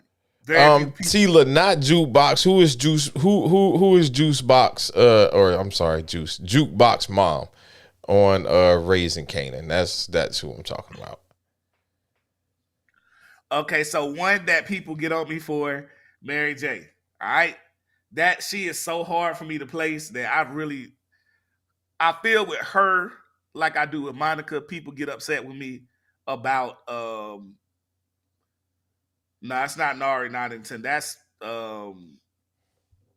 the girl that Ghost was fucking. I mean, that's Tasha. Let's see. But yeah, Mary J is hard for me. I don't care. Y'all can put her wherever that you want to. I will refrain from that. But her and Monica are two of the hardest for me. I do think LaToya Luckett. It's LaToya Luckett. Yeah, she's not there, bro. She don't have the catalog. You like the way she can sing. No, she can sing. I can see it in your face. Nah, LaToya Luckett, all right. She all right, but nah, that ain't really my type. So yeah, so we kind of all seem to be, this one really ain't too controversial. I thought y'all was gonna give me hell like y'all normally do, but anyway, it's just, it's a big difference. And shout out to Raider for Life for being, man enough to say it, step out and say it. She overrated, and I'm not even talking about old one. Like, I'm gonna be real with you. The last song that I really fuck with Beyonce with, that I really really fuck with, and was Drunk in Love. You gonna say that? You gonna say that? You gonna say that out loud, huh? It was reasons for You that song. gonna say that out loud, huh? You're just gonna Yeah, tell everybody. She had I all found the I found my first man law violation. My sucking first dick underwater. Shit, whatever, man. man law viation. Actually admitting Little Mermaid and shit. You know what I'm saying? to bumping Drunken Love on air. And I like the remix with Kanye. Yeah, y'all got to make sure y'all tune in later on tonight. Make sure you put your kids to bed for It's a Long Story. It'll be right back here on the YouTube channel. If you like and subscribe this show, make sure you check out MFG, the podcast as well. That's where Mo Fish and Grits will be from 7 to 9, and then from 9 till about midnight, you'll get It's a Long Story, which we came up with a whole new game last week. We started playing man law violation. So, and basically we go around the room, and each person has to name a man law violation. If everybody agrees that it's a man law violation, the person gets a check. If we don't agree, you get one shaky answer, and then you get eliminated to the game until it goes down to one person. Well, listening to Drunken Love in the context, first of all, ain't now music that you listening to is a man law violation. I do not subscribe to that at all. If I want to listen to some fucking Maroon 5, if I want to goddamn listen Nothing to wrong some with Janet listening to some Jackson, Maroon 5. if I want to listen to some Drunken Love, I'm going to listen to this shit. If I want to bump that shit, I will listen to Glorilla earlier today. So you're saying it's not so you will pull up at a busy intersection, windows down, bumping Drunken Love. No. In the car by yourself. Yep. Listen to some R&B music. Don't give a fuck. We that question will be asked to the gentleman tonight. Is that a man law violation or not? Let me tell y'all something, man. I ain't talking about y'all. This is gonna be a general statement. But a lot of dudes too worried about that shit. You too worried about sexuality and shit like that and all of that, trying to prove yourself. I ain't got to prove nothing to nobody. I got a fat ass and some good pussy, goddamn up them damn stairs be every day that I can go smash. You know what I was about to say, yeah, I'm glad you finished that up, because it almost sounded like you was about to say, I got a fat ass and some good pussy. I was gonna be like, wait, we need clarification here, sir. Again, that's what I'm talking about. You know what I'm saying? If I hold it, okay, good one. Would you bump Drunken Love, windows down, with your homeboy in the car? I will bump any music whenever the fuck I feel like bumping any music. That would be a man law violation. That would definitely be a man law violation, sir. You worried about that shit, man. You know what I'm saying? Meanwhile, the niggas that's doing the most, I'm tough ass, be the main niggas getting fucked in the ass. You know what I'm saying? Them be the main motherfuckers. AKA dick in the booty. Like that. Oh, dick in the booty. Outside of the rants, because we've done a rant. Is there more ranting to do? I'm gonna leave it alone. Okay. Man, we're gonna get back around to the other conversations next week. I appreciate y'all. This is just Mocha Bill in the chat room, man law violation. He said I got a fat ass. Again, he had to clarify the rest of that statement. We about to get up out of here, man. We appreciate y'all for tuning in to the show today. I gotta go. Let me answer another question. So it said all you need to know about him is if he still likes R. Kelly music and plays it too. So with a lot of things, I personally feel I separate the artist from the life, because there's too many things that we have to cut off if we do that. You know what I'm saying? Somebody made something and it turns out they became a killer or something like that. Are we gonna ban that? If the nigga that made the microwave ended up, he was a killer, a pedophile, or something like that, you're not gonna use a microwave any damn more? That's all I'm saying. So I look at it from that perspective. Now, because it's fresh, I choose to stay away from it, because that is something that I'm socially and conscious of, because of how people feel. So I have to be conscious of other people's feelings. It's emotional intelligence. So I will not do that, because I don't want to offend anybody. But I mean, there's too many things in life. There's too many people that have done bad things. So can't listen to Mystical anymore. Well, you shouldn't have been listening to Mystical for a while because it's like his third. So if I hear Bumping Me Against the Wall, if I hear Danger, if I hear Shake It Fast from anybody, we need to have that conversation.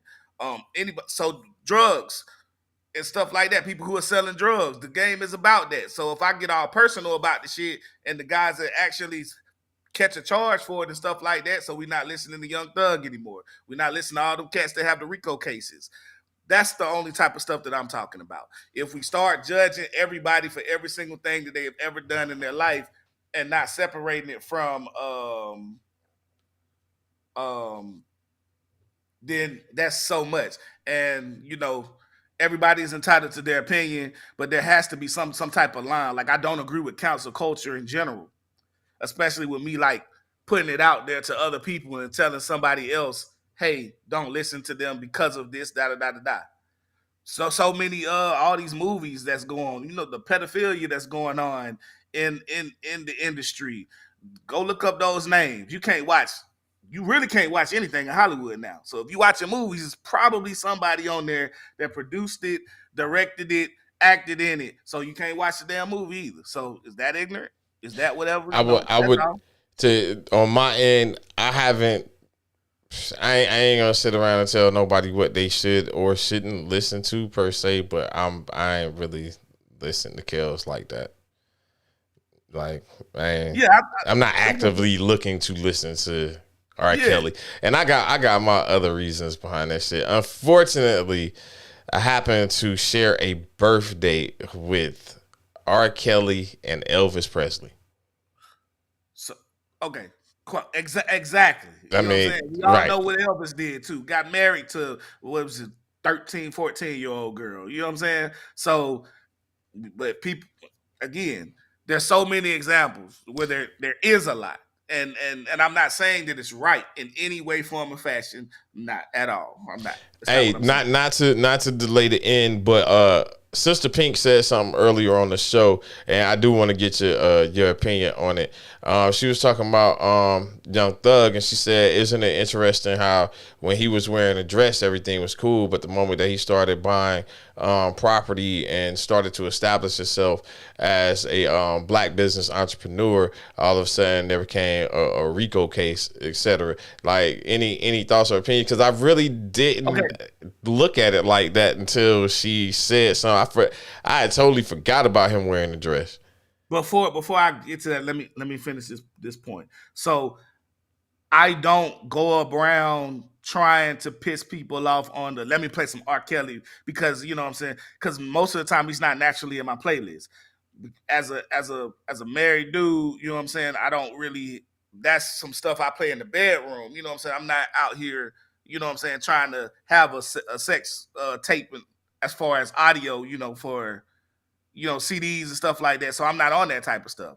And I don't naturally listen to a lot of that type of music, his realm, the slow R&B grind and stuff. But if it happens to come on, I'm not gonna, oh my God, we gotta flip it. You know what I'm saying? End of the world type thing. You just going on about your business type thing. That's how I look at it. I'm not going into it. We got to ban it. We got to ban him, and we got to ban other people like that. So that's what I meant by that. So to the next point, I agree with you 100%. A lot of times when you follow that model that Hollywood wants black men to follow, you're okay. And as soon as you step out of it, or you do something, you start accumulating wealth, generational wealth for the next for your progeny. That's when issues start happening. And I do think that that's a great point of view for them. If you think about it, so many of these comedians, we had a comedian on today, how do they get prevalent? Too many of them have to put on dresses, have to, do that type of stuff. So, yeah. I remember he was looking like Raiden in a wedding dress on his right. Yeah, so him and freaking Kid Cudi. Day and night. Man, don't get me started. Hey man, we gonna get up out of here. So as a if I don't promote that, then that means I gotta ban that too, right? Hey. Yeah. I'm gonna leave on that note. Again, yeah, we gonna get up out of here again. Appreciate y'all for tuning in to the Tune In. However it is you may have tuned in, 5 p.m. Eastern Standard Time. Cooking with the Microwave goes down. Thank you. Thank you. You're far too kind.